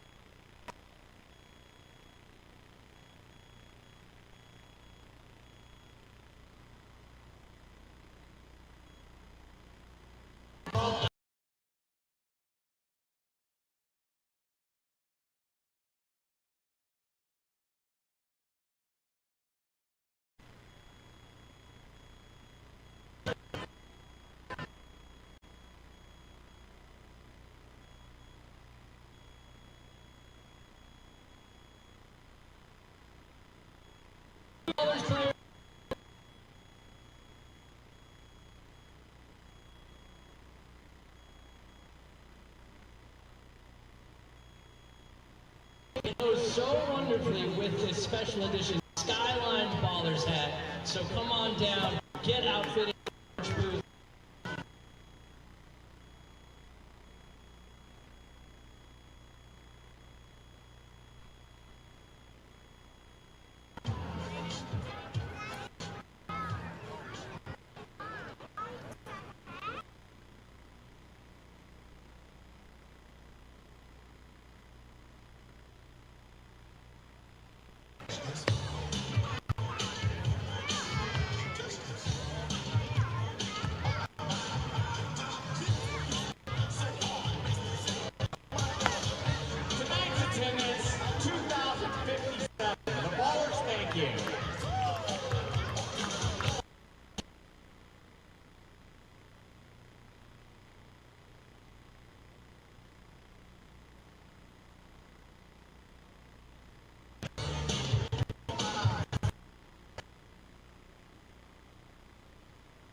in Buenos Aires, Argentina.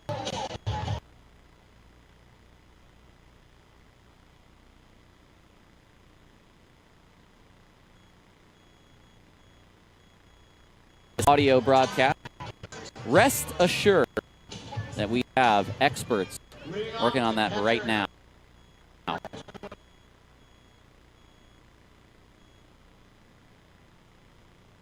Chavez.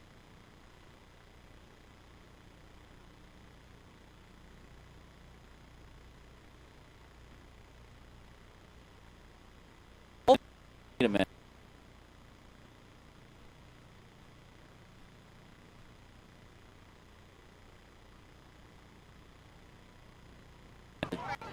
Shock.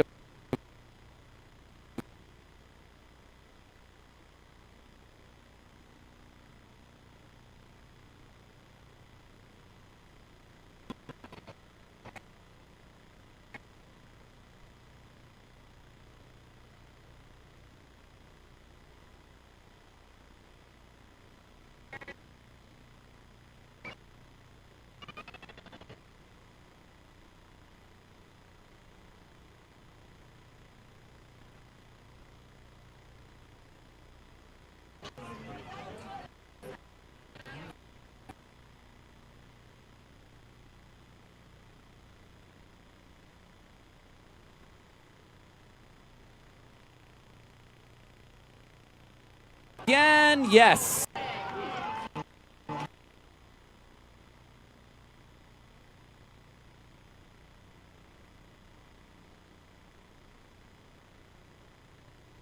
That is as deep as it gets here at Raymond.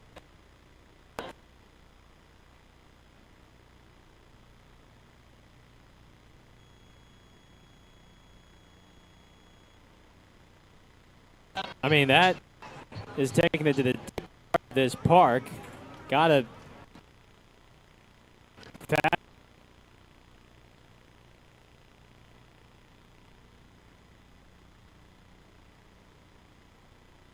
one. Tanner's at 90 pitches.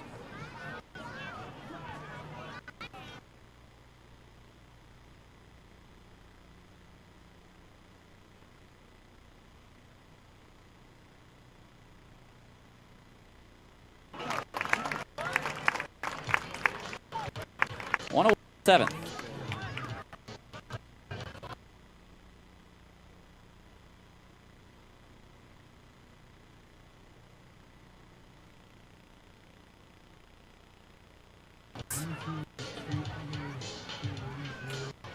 However, those 5 hits have brought in 3 runs.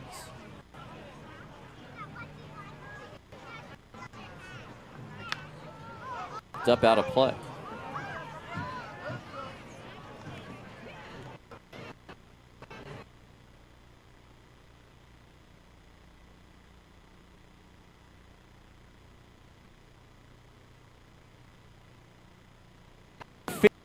Into the gap.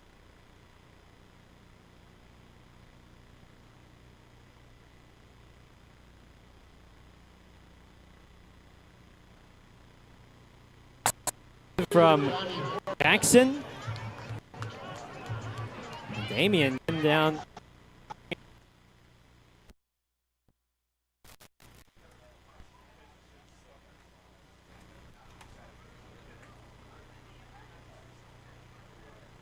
First pitch, a called strike.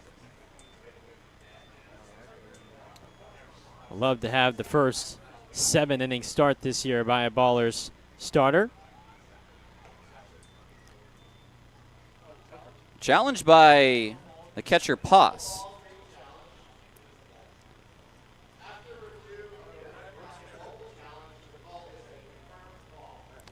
And it will stay 1-1.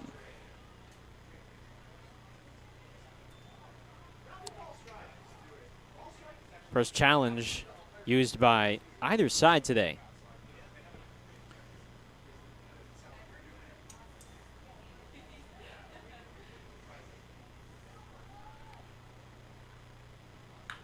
Line drive, fair down the left field line.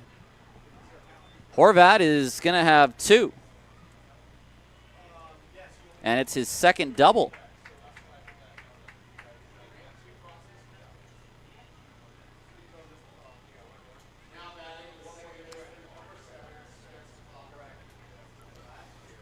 Kaufman is 0 for 3.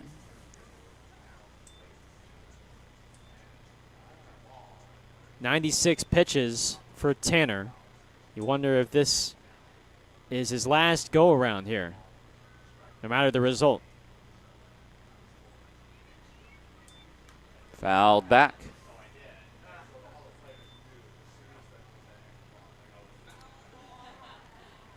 Very efficient today. 97 pitches into this 6 2/3 outing.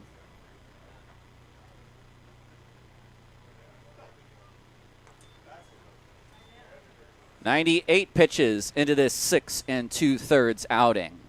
0-2 pitch.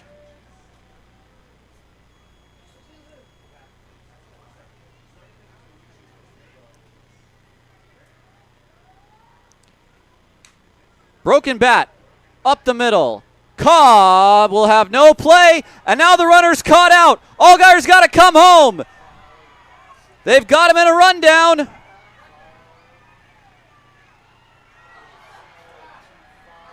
And he's out. The best part of that and our Ava Energy electrifying play of the day was Jake Allgaier getting the heck out of there to avoid any possible interference on the runner. Oh, wait, here we go. Now the umpires come together. What do we got? Yeah, Dimitri Young thought there was obstruction there. And they've upheld, looks like they upheld the call. He threw up a fist. All right, he's out. All right, let's take a break. We'll come back. Time to stretch here at Raimondi.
Bobby Curry out for his second inning of work after the Ballers escape a little mini jam in the 7th.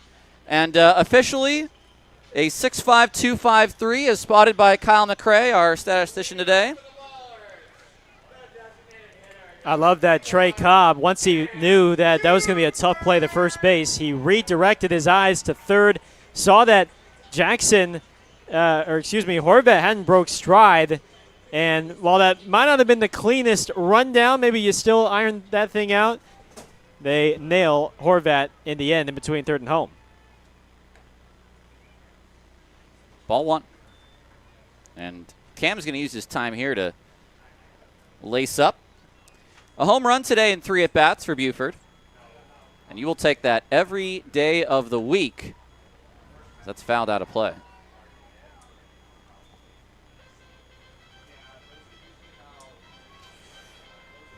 You know, Bobby Curry, I have to say, reminds me an awful lot of former baller Bradley Burdett, who had very similar actions.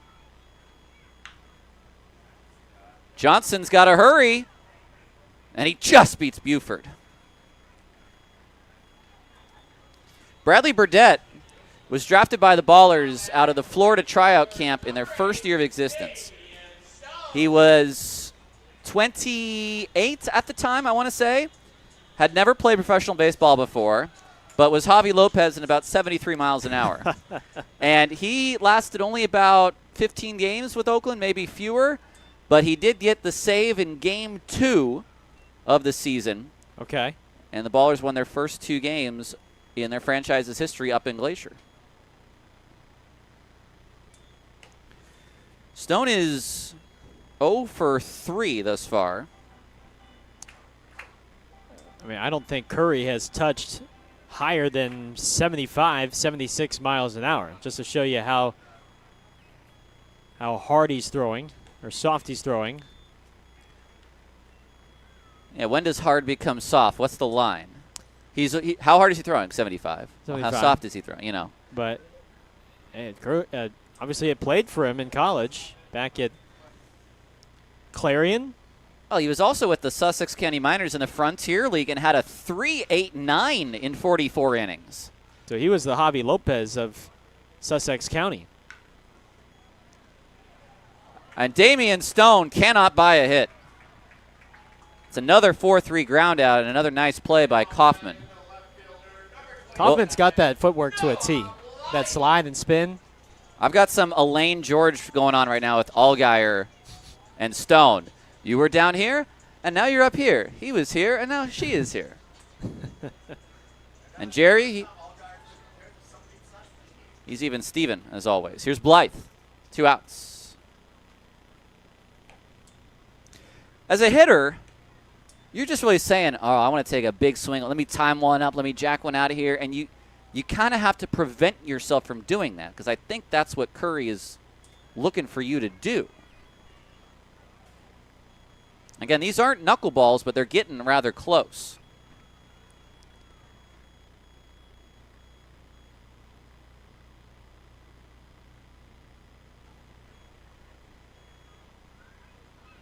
That's to right field, fairly deep.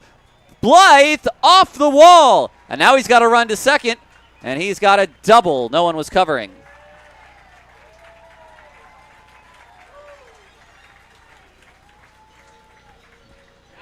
Well, he takes the 76-mile-an-hour fastball. That's sort of the thing, though, with Curry, especially if you haven't seen him the first time. You're unsure of what that looks like. So he maybe weighted back a little more than he wanted, but took it to right, and he ends up being just a few feet away from his second homer of the game. By the way, there's no one up in the Ballers bullpen. Okay.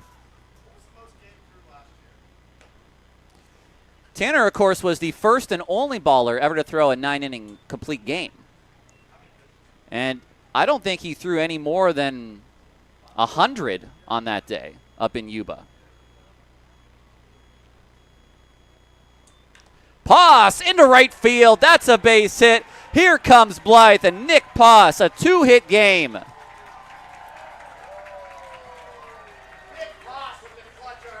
Now, listen, Kalura right now with his bat, you obviously cannot catch him every day, but Poss has got to get in. And if Poss keeps doing this, you may see times like we had last year where both catchers were in the lineup on the same day. Lozano would catch, Tatum would DH. You may see days where Poss catches and Kalura DHs if both catchers are going to get this hot to start the year. Just love his swing. It's so compact, and it's just quick to the baseball.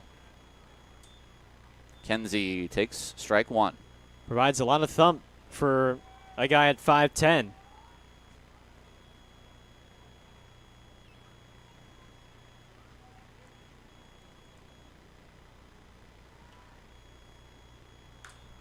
That's out of play. Ballers have scored in all but one inning in this game.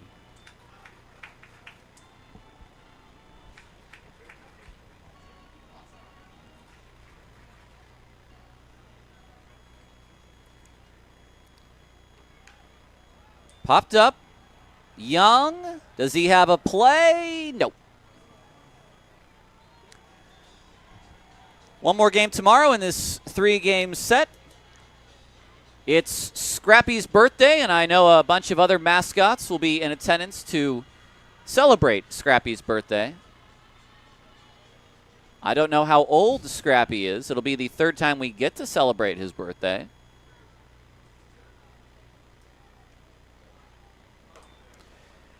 I don't think he was born when the Ballers existed because he came from the Coliseum, so we're told. Maybe he was begotten. He's at least older than 3. Nice play by Curry for the final out. Ballers get another run on the Nick Poss RBI single, and it's 8-4 as we head to the 8th on Ballers TV.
Welcome back to Ballers Baseball. Gabe Tanner is going to start the 8th inning.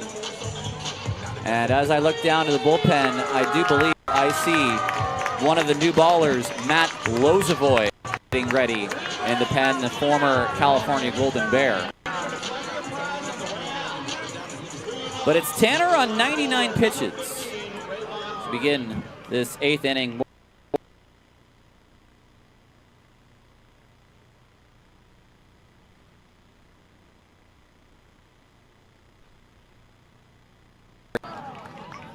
It's a base hit.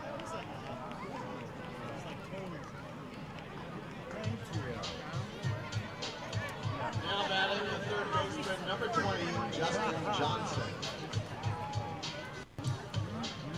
100 pitches for Tanner on the day. Has already 7 innings. Ground ball fair down the line. Into the corner. They're going to send Morgan. The relay throw is not in time. RBI double for Johnson, and did Morgan ever scoot around the bases?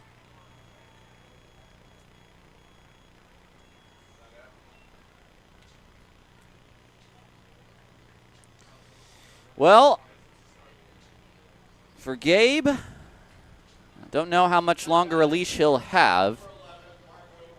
Martinez is the potential. Oh, I take it back. The Ballers got another run, so it's still a 3-run game. So they still could possibly trade a run for an out here.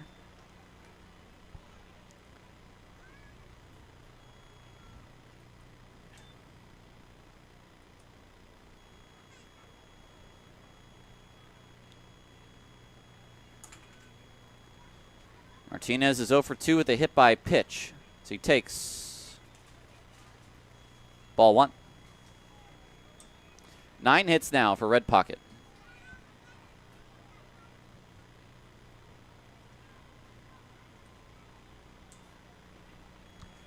Strike 1.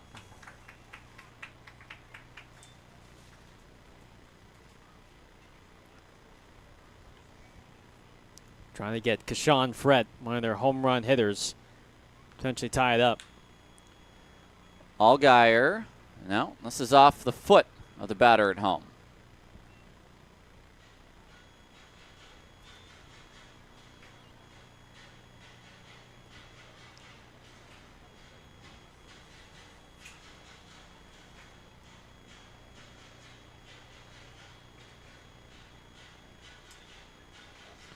A 3-run game in the 8th. We've seen a good game today. 2 hours into our contest officially just now. Through pass and no play at third, a wild pitch. I've got a feeling this will be Tanner's last batter. At 106 pitches.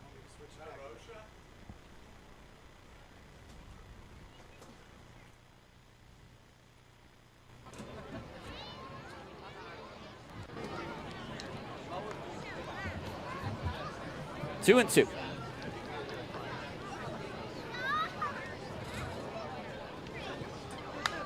Foul back. I'll give these Mobiles hitters some credit. The hacks they're taking, they've been some healthy hacks against Tanner.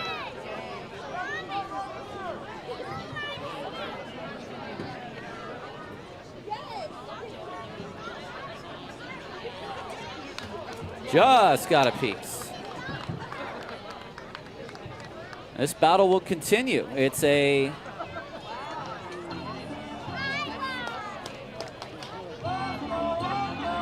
third foul ball.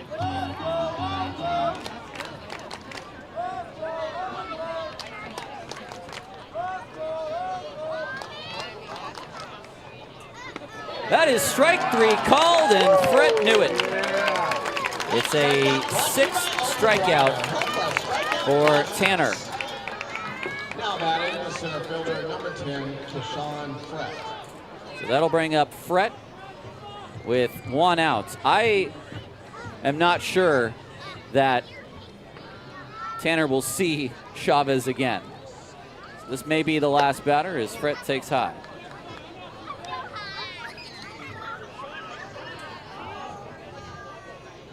Just emptying out the tank here for the ace. This might get down McKenzie. It's Stone that makes the catch. Whoa.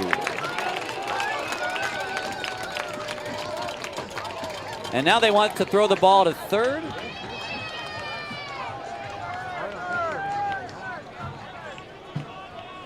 They're going to appeal to third base. I think they have to be on the mound to do that. Well. How about that sliding Wow. effort? I mean, I don't know what's more impressive. Stone, the sliding catch, or McKenzie avoiding what would have been a very dangerous collision. But thankfully, nobody harmed. And you get an out, and Gabe Tanner should get a very nice ovation here. Gabe Tanner in 7 2/3 innings, 6 runs allowed. He is going to get a standing ovation walking off today because he was good. 2 runs are in for Red Pocket. They'll turn to the new man, Matt Lozovoy, when we come back, 8-6, Oakland.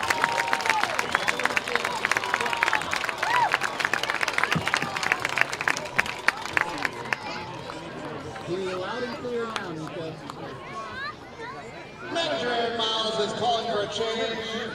Making his baller's debut, number 30. No. 38. You're right. You're absolutely right. Correction. Coming in the game, number 39, Jake Turk. My bad. Derek got it.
Well, we're going to have to update the prescription because this is not Matt Lozovoy. This is Jake Turk, who is healthy. It's good to see Jake again. He threw on opening night 2 shutout innings, and he will try to get the hold here in the 8th after some nice work from Gabe Tanner. Yeah, Gabe Tanner with the longest start by a baller this season. 7 2/3 innings, scattered the 6 runs, 9 hits, 1 walk, but he limited the damage, and he punched out batters when he needed to. 7 strikeouts. The sinker, Tyler, worked really well for him against the right-handed batters in particular before trying to just get some length and get through this 8th. But all things considered, a very nice job from Gabe Tanner. So it's not one Novato man, it's the other. It's Turk, the right-hander, on the mound.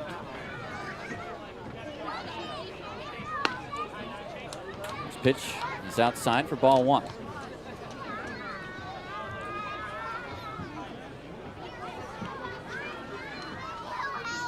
Turk, a 6-foot-tall, 205 right-hander from Novato, California. Played his last year of college baseball at Cal State San Marcos. And previously pitched for the College of Marin.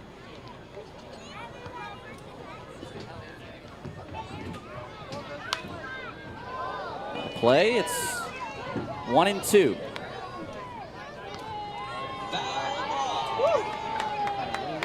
I mean, this is a save situation for Turk, too, if Aaron Miles is thinking about 4 innings for his right-hander. 4 outs for his right-hander. Got him! 92 above the letters. Turk strikes out Chavez, and we move on to the bottom of the 8th. Ballers lead 8-6. Hey fans, don't just watch the action, join it. Scan the QR code on the screen and download the Q app to compete in the Pioneer Baseball League Knockout Round powered by Red Pocket Mobile. Play for your shot at Red Pocket Premium Annual Plans, $100 gift cards, and awesome prizes all season long.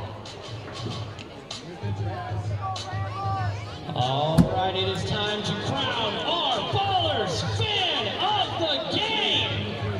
Who do you think it is? We have a ball here signed by Noah Blythe. He hit a home run earlier, so we have it autographed. We have the ball right here. I'm going to pick a fan out of the crowd.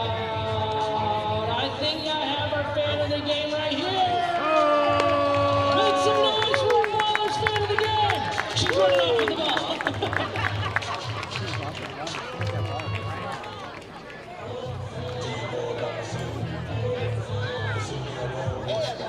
We're the Oakland 68 Strike Crew, and we're going to teach you the We Love You Oakland chant that we do after every single time the Ballers score a run.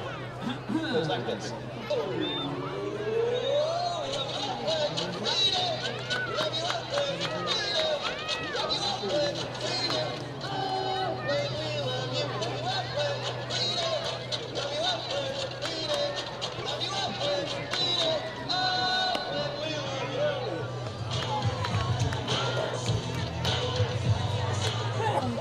Your attention, please. Now pitching from the Red Pocket Ovals, number 3, Ubaldo Romo. It's the bottom of the 8th. Welcome back to Raimondi Park. Tyler Peterson and Gareth Kwok and Nico down in Argentina, your broadcast team for today. The new pitcher on the mound is Ubaldo Romo, a right-hander that we saw last year. He's from Modesto, California. Played for the Sky Sox, 5'11", 190. And he's a member of the 98 Club, 90s baby, club which both Gareth and I belong to. Here's Tremaine Cobb. Cobb, Santos, and Ibarra.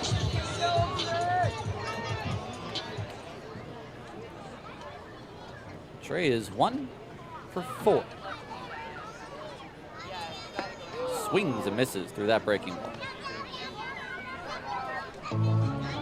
Jake Turk, who punched out the first man of the game he saw, that ended the 8th.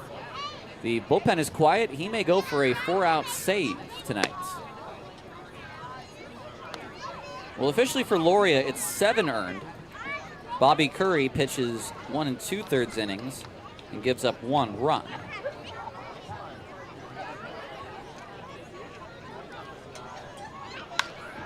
It's down the line and out of play.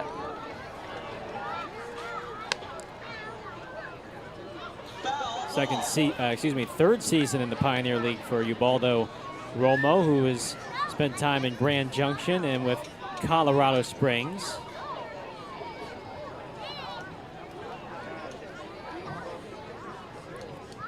Here's a 1-2.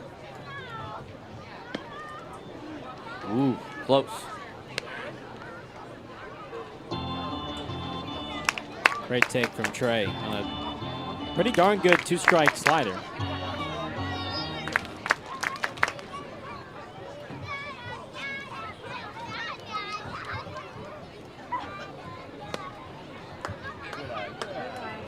Three and two. You know, it's just nice to see a starting pitcher pitch into the 8th inning. It's a vote of confidence from your manager.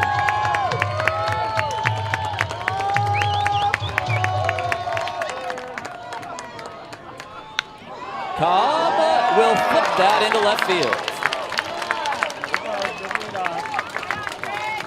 Leadoff single for Trey and another multi-hit game for him. Now batting the second baseman, number 9, Eastside. I mean, for Romo, it's about as good of a 3-2 pitch. You pound a sinker, or I guess a breaking ball in on his hands, but that's Trey Cobb for you in a nutshell. Good pitches, but better swings.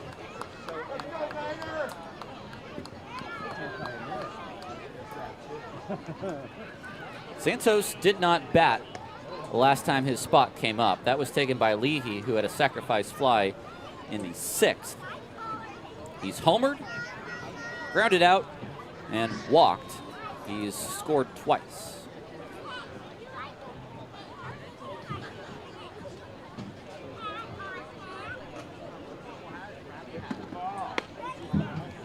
Ballers have scored in every inning save for the 4th and are working on scoring here in the 8th.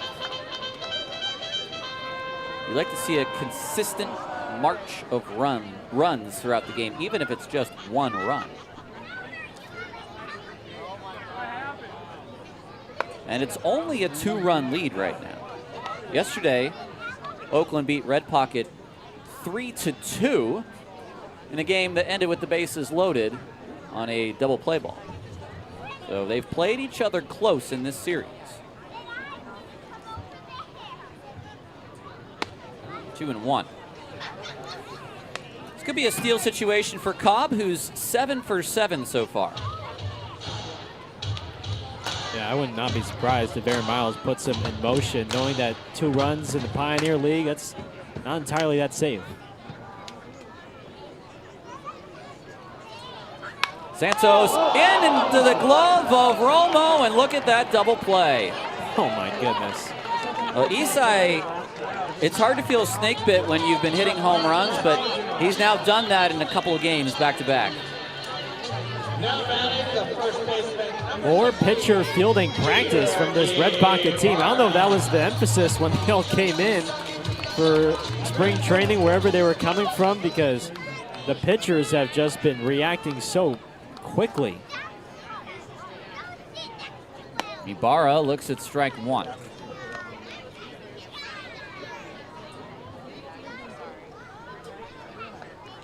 It looks like Langston Burkett is going to start to play catch in the Ballers bullpen.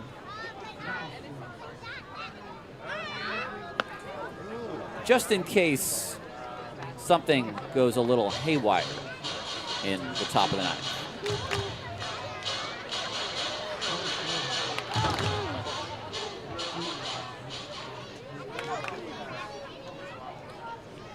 Here comes the 1-1.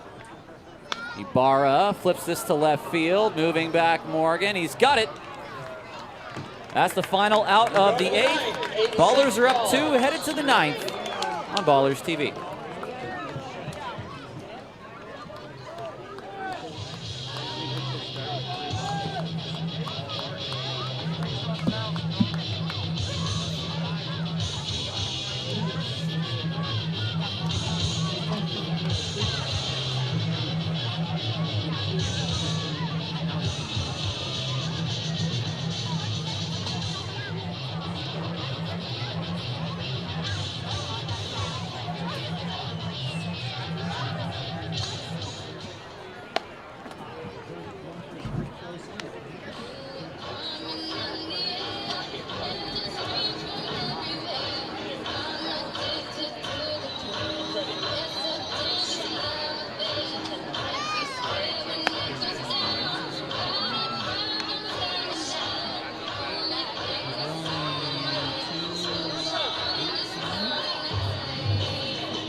Jake Turk is on to try to complete his first professional save. He struck out Chavez to end the 8th.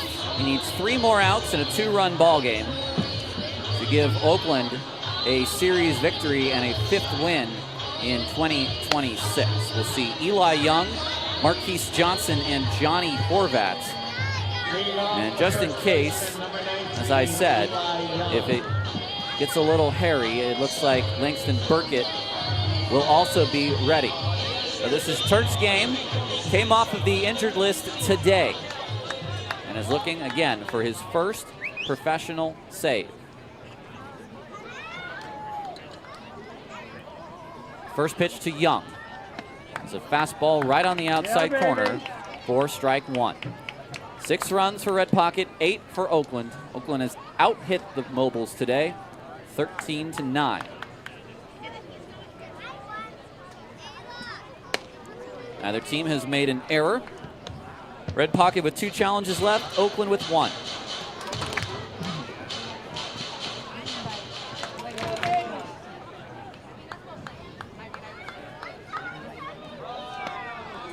Two and 1.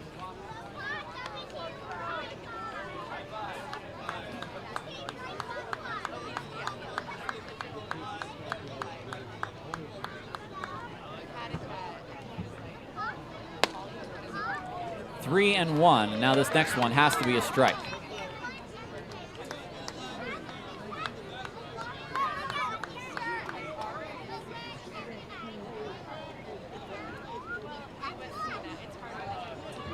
It is, and it's fouled back. Straight fastball challenge. Good spot on the inside corner. I think you might have to go back to that here and live with the results. The payoff. Does he go? No, says Mike Carr. Ball 4. Leadoff man is on, which means the tying run comes to the plate. Number 4, Marquise Jackson. I wrote Johnson in my book. It's Marquise Jackson. I do apologize. I wrote it down wrong. This is Marquise Jackson.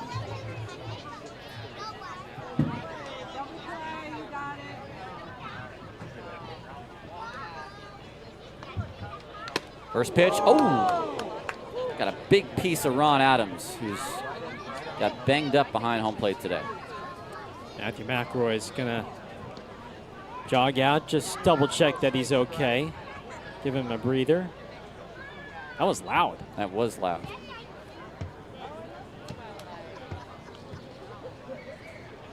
Don't often hear it that flush and a sound as loud as that.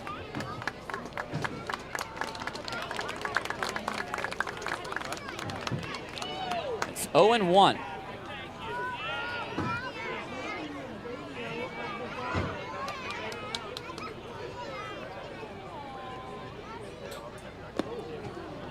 One and 1.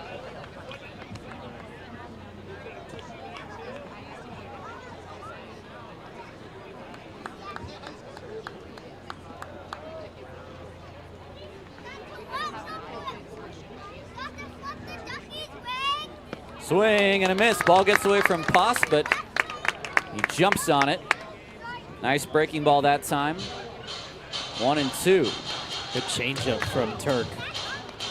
He's got a 4-pitch mix, fastball, as you've seen in the high 80s with the curveball, slider, changeup. Trying to get Jackson to roll over here. I think the best thing we've seen from Marquise Jackson in these 2 games is his willingness to change his approach with 2 strikes. He's going to put the ball in play.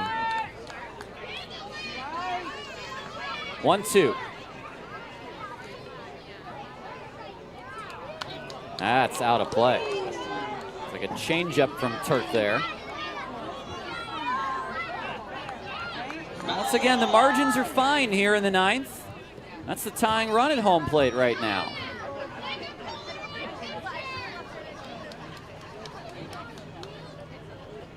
No outs in the 9th.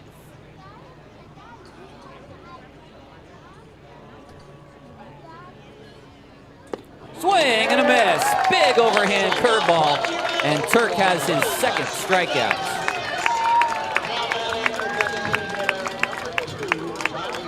Now, Johnny Horvat, looks like we're going to get a pinch runner at first.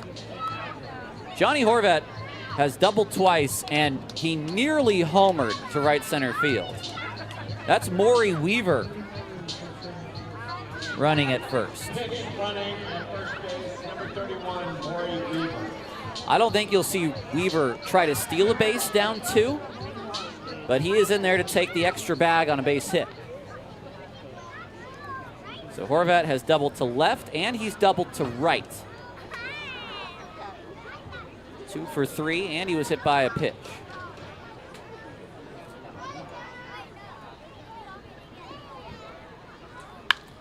In the air, shallow. McKenzie coming in. Santos is out. Somebody call. It's McKenzie who reaches out and catches it at the side of his body for out number 2. Now batting, the second baseman, number 7, Spence Kaufman. 2 outs now for Kaufman.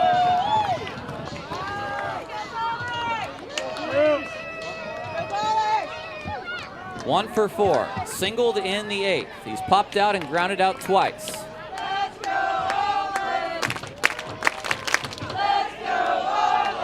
Turk's first pitch.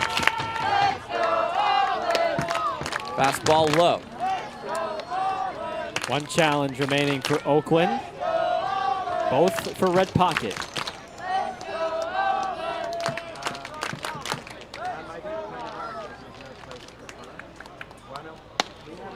There's a strike, 90 miles an hour, high and outside. Kaufman, if he doesn't like it, he's got a challenge too.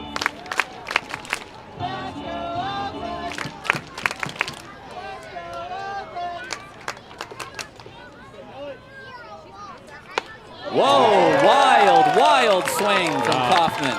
He totally helped him out there. This is a guy that drove in 90 RBI last year at Grand Junction. This is a big power bat, and Turk is trying to beat him to end this game. The 1-2. It's in the dirt. That's a steal for Weaver.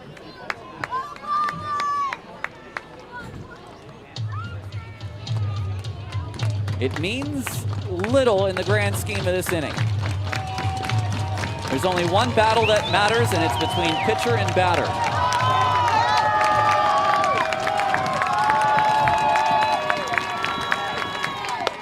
Too high.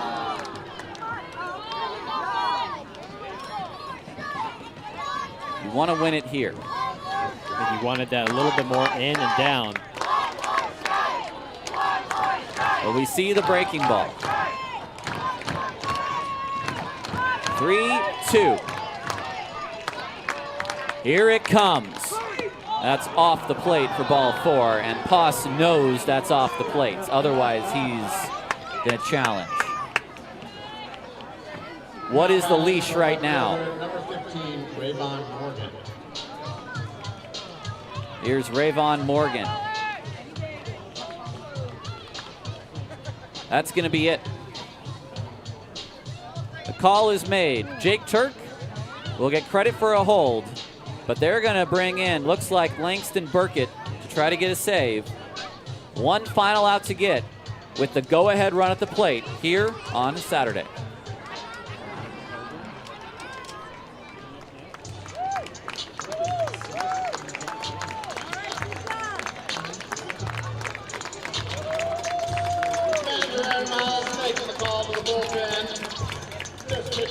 Brought to you by Bart. Now entering the game, number 0, Langston Burkett.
One out to get.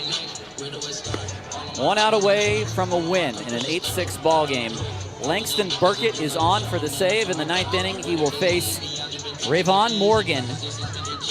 2 men on, 2 men out. Jake Turk does not allow a hit in an inning. It's a nice comeback effort from him after coming off the IL. Yeah, very encouraging signs from Turk. Off speeds look good. Fastball command at times shaky, but gave them a chance. Now it's Burkett who's got to seal the deal here. Turk struck out 2, but he also walked 2, and both of those base runners on are his responsibility here. Burkett on the mound. Try to win the series against Red Pocket with a game remaining tomorrow. The first pitch to Morgan. High and away. On deck is Justin Johnson. You do not want to see him in this inning.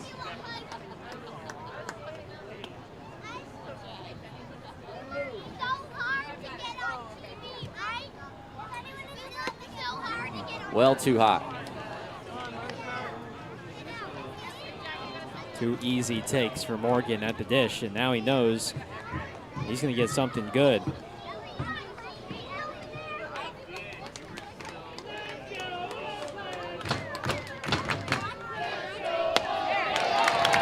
Well, Morgan just tried to win the ball game.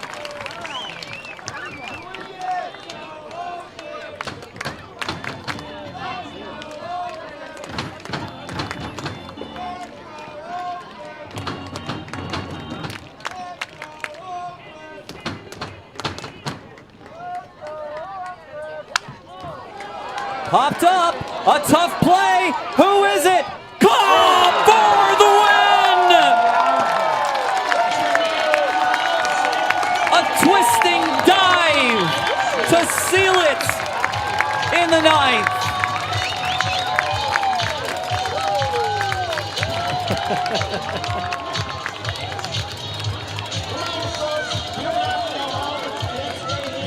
Last night, bases were loaded, 1 out. It turned the double play to seal it. Today, tying runs at 2nd and 1st, and just your typical pop-up in the shallow left field for Trey Cobb. But that is why he's been your shortstop the past couple of seasons. And the Ballers have won their first series of the year. It's a win for Tanner. He's now 2-1. A loss for Loria. He's now 0-2, and Langston Burkett, his first Pioneer League save, and I'd have to look at the numbers from the Padres. It may be his first professional save, period.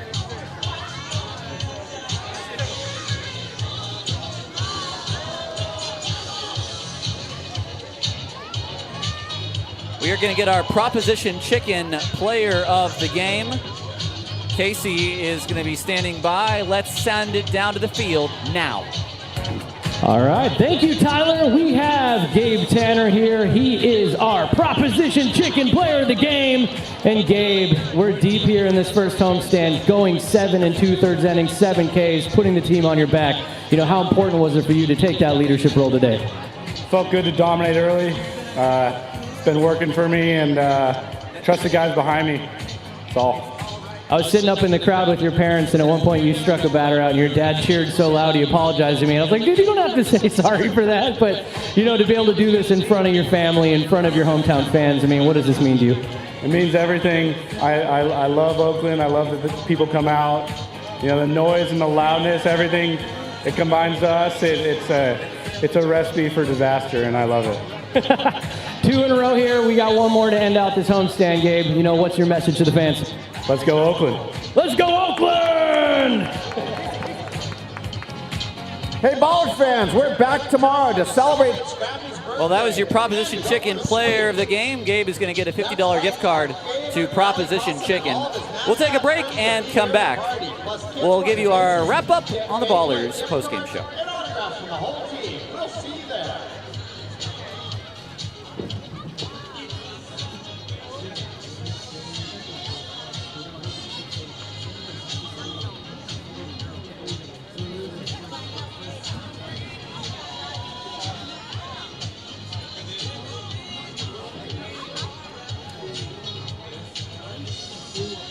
Uh, 706, 230.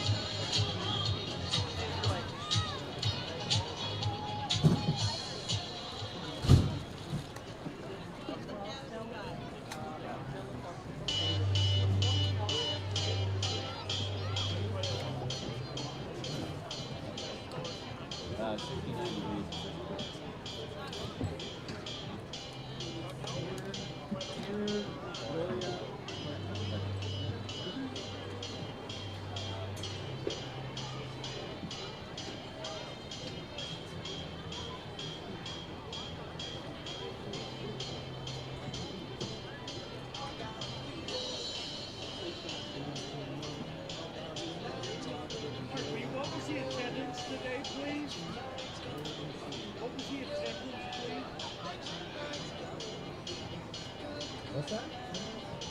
2057.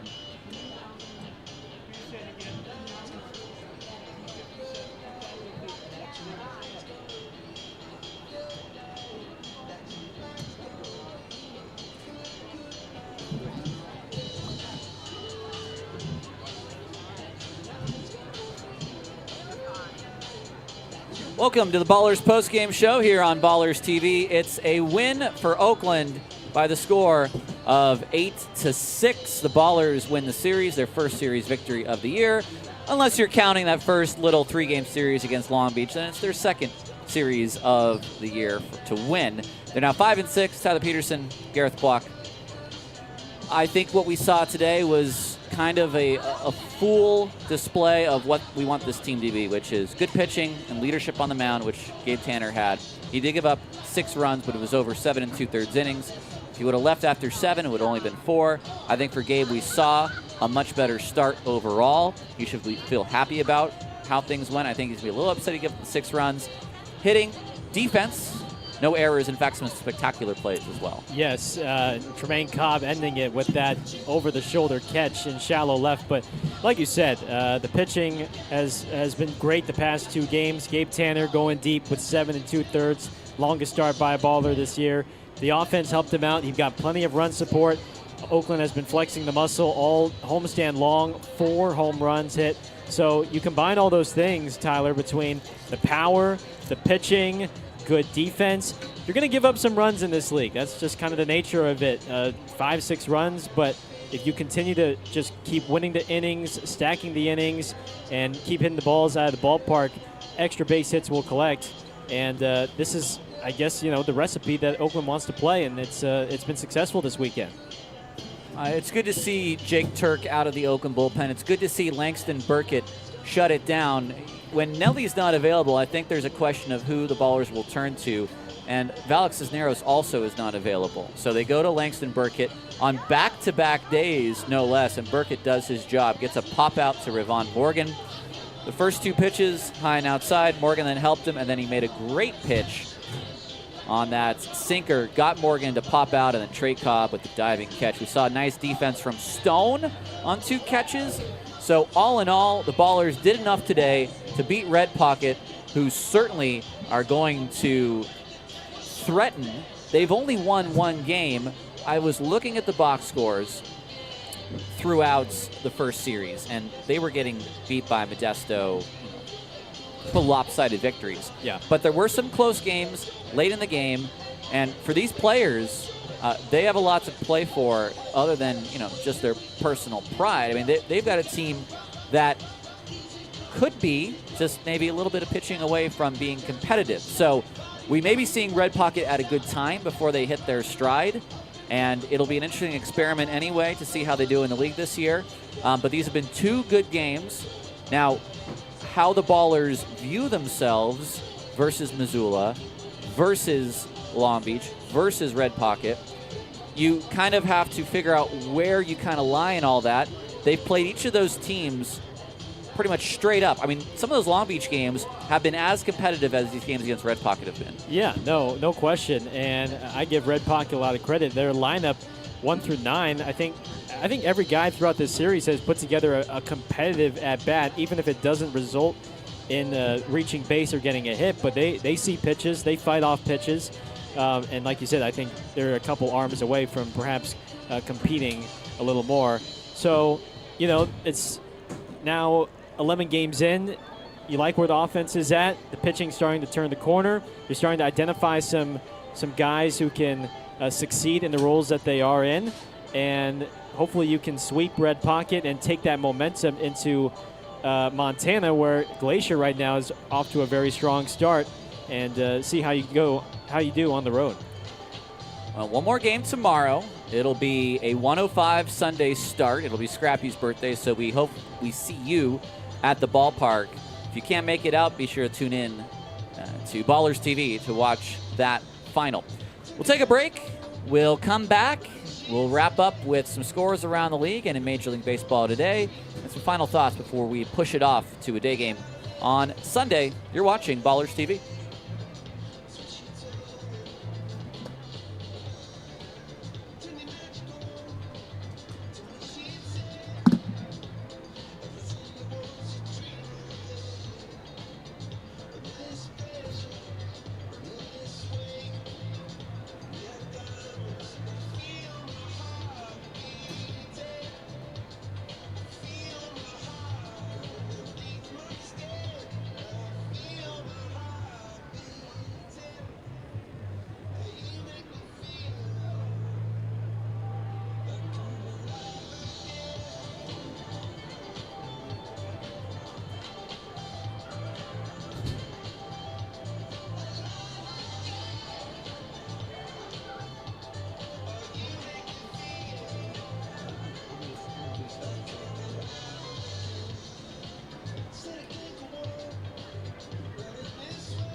A 6-8 final. Visitors Red Pocket lose to Oakland. Welcome back to Raimondi Park. I'm Tyler Peterson alongside Gareth Kwok. Let's look around the Pioneer League. All the games still in play. We are the earliest game of the day. Missoula, a 6-5 lead at Ogden. That game in the top of inning 6. Chuckers are now losing 8-2 at Billings. That game in the bottom of the 6th. Voyagers 1, Range Riders 2. That game in the top of the 4th. Boise and Modesto knotted up at 2. That game in the bottom of the 5th. And Long Beach, a 4-run first inning at Yuba Sutter. They're up 4-0. That game in the top of inning 2. And scores across Major League Baseball on this Saturday. Braves keep on rolling. 5-2 winners over the Reds. They are now 40-19 through the first 59 games. Cubs defeat the Cardinals 6-1 from St. Louis. Astros are 9-2 winners over the Brewers. Mets defeat the Marlins 6-1 from Citi Field. Angels blow out the Rays 14-3. Red Sox winners over the Guardians 9-1 from Cleveland. Pirates win 10-9 over the Twins from PNC Park. Orioles walk off the Blue Jays with a 5-run ninth to win it 6-5 over Toronto. Rangers walk off the Royals with a 3-run ninth, 7-6 winners over the Royals. Nationals defeat the Padres 9-4 thanks to 8 runs in the final 2 innings. White Sox 7-1 winners over the Tigers. The Phillies and Dodgers just underway. Roki Sasaki getting the start for LA. And the D-backs and Mariners scoreless in the bottom of the first up in Seattle. And then last but not least, Rockies ahead 4-0 on the Giants. Adrian Hauser getting the start. 2 runs in for the Rockies in the first and fourth. They lead 4-0 on the Giants. And last but not least, Yankees and A's just underway from Sacramento. No score in the bottom of the first inning. By the way, today, Fernando Tatis Jr., it's been the story of baseball, finally hit his first home run. Did he? Oh, my goodness. So we're only, 55 games into the season? I still can't believe that, man. Well, a good game today, a couple of good games back-to-back. You like what Oakland did as well on Thursday, even though they lost. It was a 6-5 ball game in the 8th. They gave up those runs in the 9th. But I think it's been very encouraging to see better baseball in these last 4 games, 3 games. We were wondering if they were going to turn a corner. I think the signs are there. They've made a couple of moves, and certainly you don't want to see this many moves made this early, but you know, you had to kind of look yourself in the mirror and think, is there a move we can make to make the team better? We don't want to give up on guys too early. But right now, I think the name of the game is making sure we get back in this playoff race, which, again, there's only 48 games in the first half, and that was just almost a quarter of the season. A quarter of the first half will be done tomorrow, and the Ballers will hope to be 6-6 when that finishes. Yeah, and I think you just have to take it series by series. You know, whether it's a 3 games or 6-game approach, you've taken the first 2 of this one. You'd love to get a sweep. And then you take that into the road trip with 3 games against Glacier, 3 games against Great Falls. Just keep taking 2 of 3, 4 of 6. That's the mantra to just kind of slowly get back into this race. Again, with how this split season format works, with it just being 48 games each. So there is a little bit of urgency with each and every team, and you can still overcome the slow start to try and get back into this. You just never know with this game of baseball. Well, I want to say thank you to everyone who made this broadcast possible. Nico down in Argentina, Buen Trabajo, thank you very much. Muchas gracias. And Gareth Kwok, thank you so much as well for being alongside. Tomorrow, again, a 1:05 start here from West Oakland. Oakland will go for the sweep. Final from Saturday, it's the Ballers 8 and the Mobiles 6. Enjoy the rest of your early Saturday evening.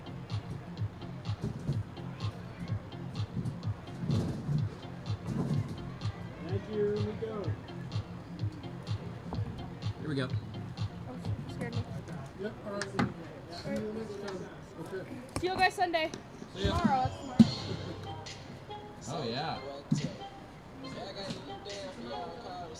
Yeah.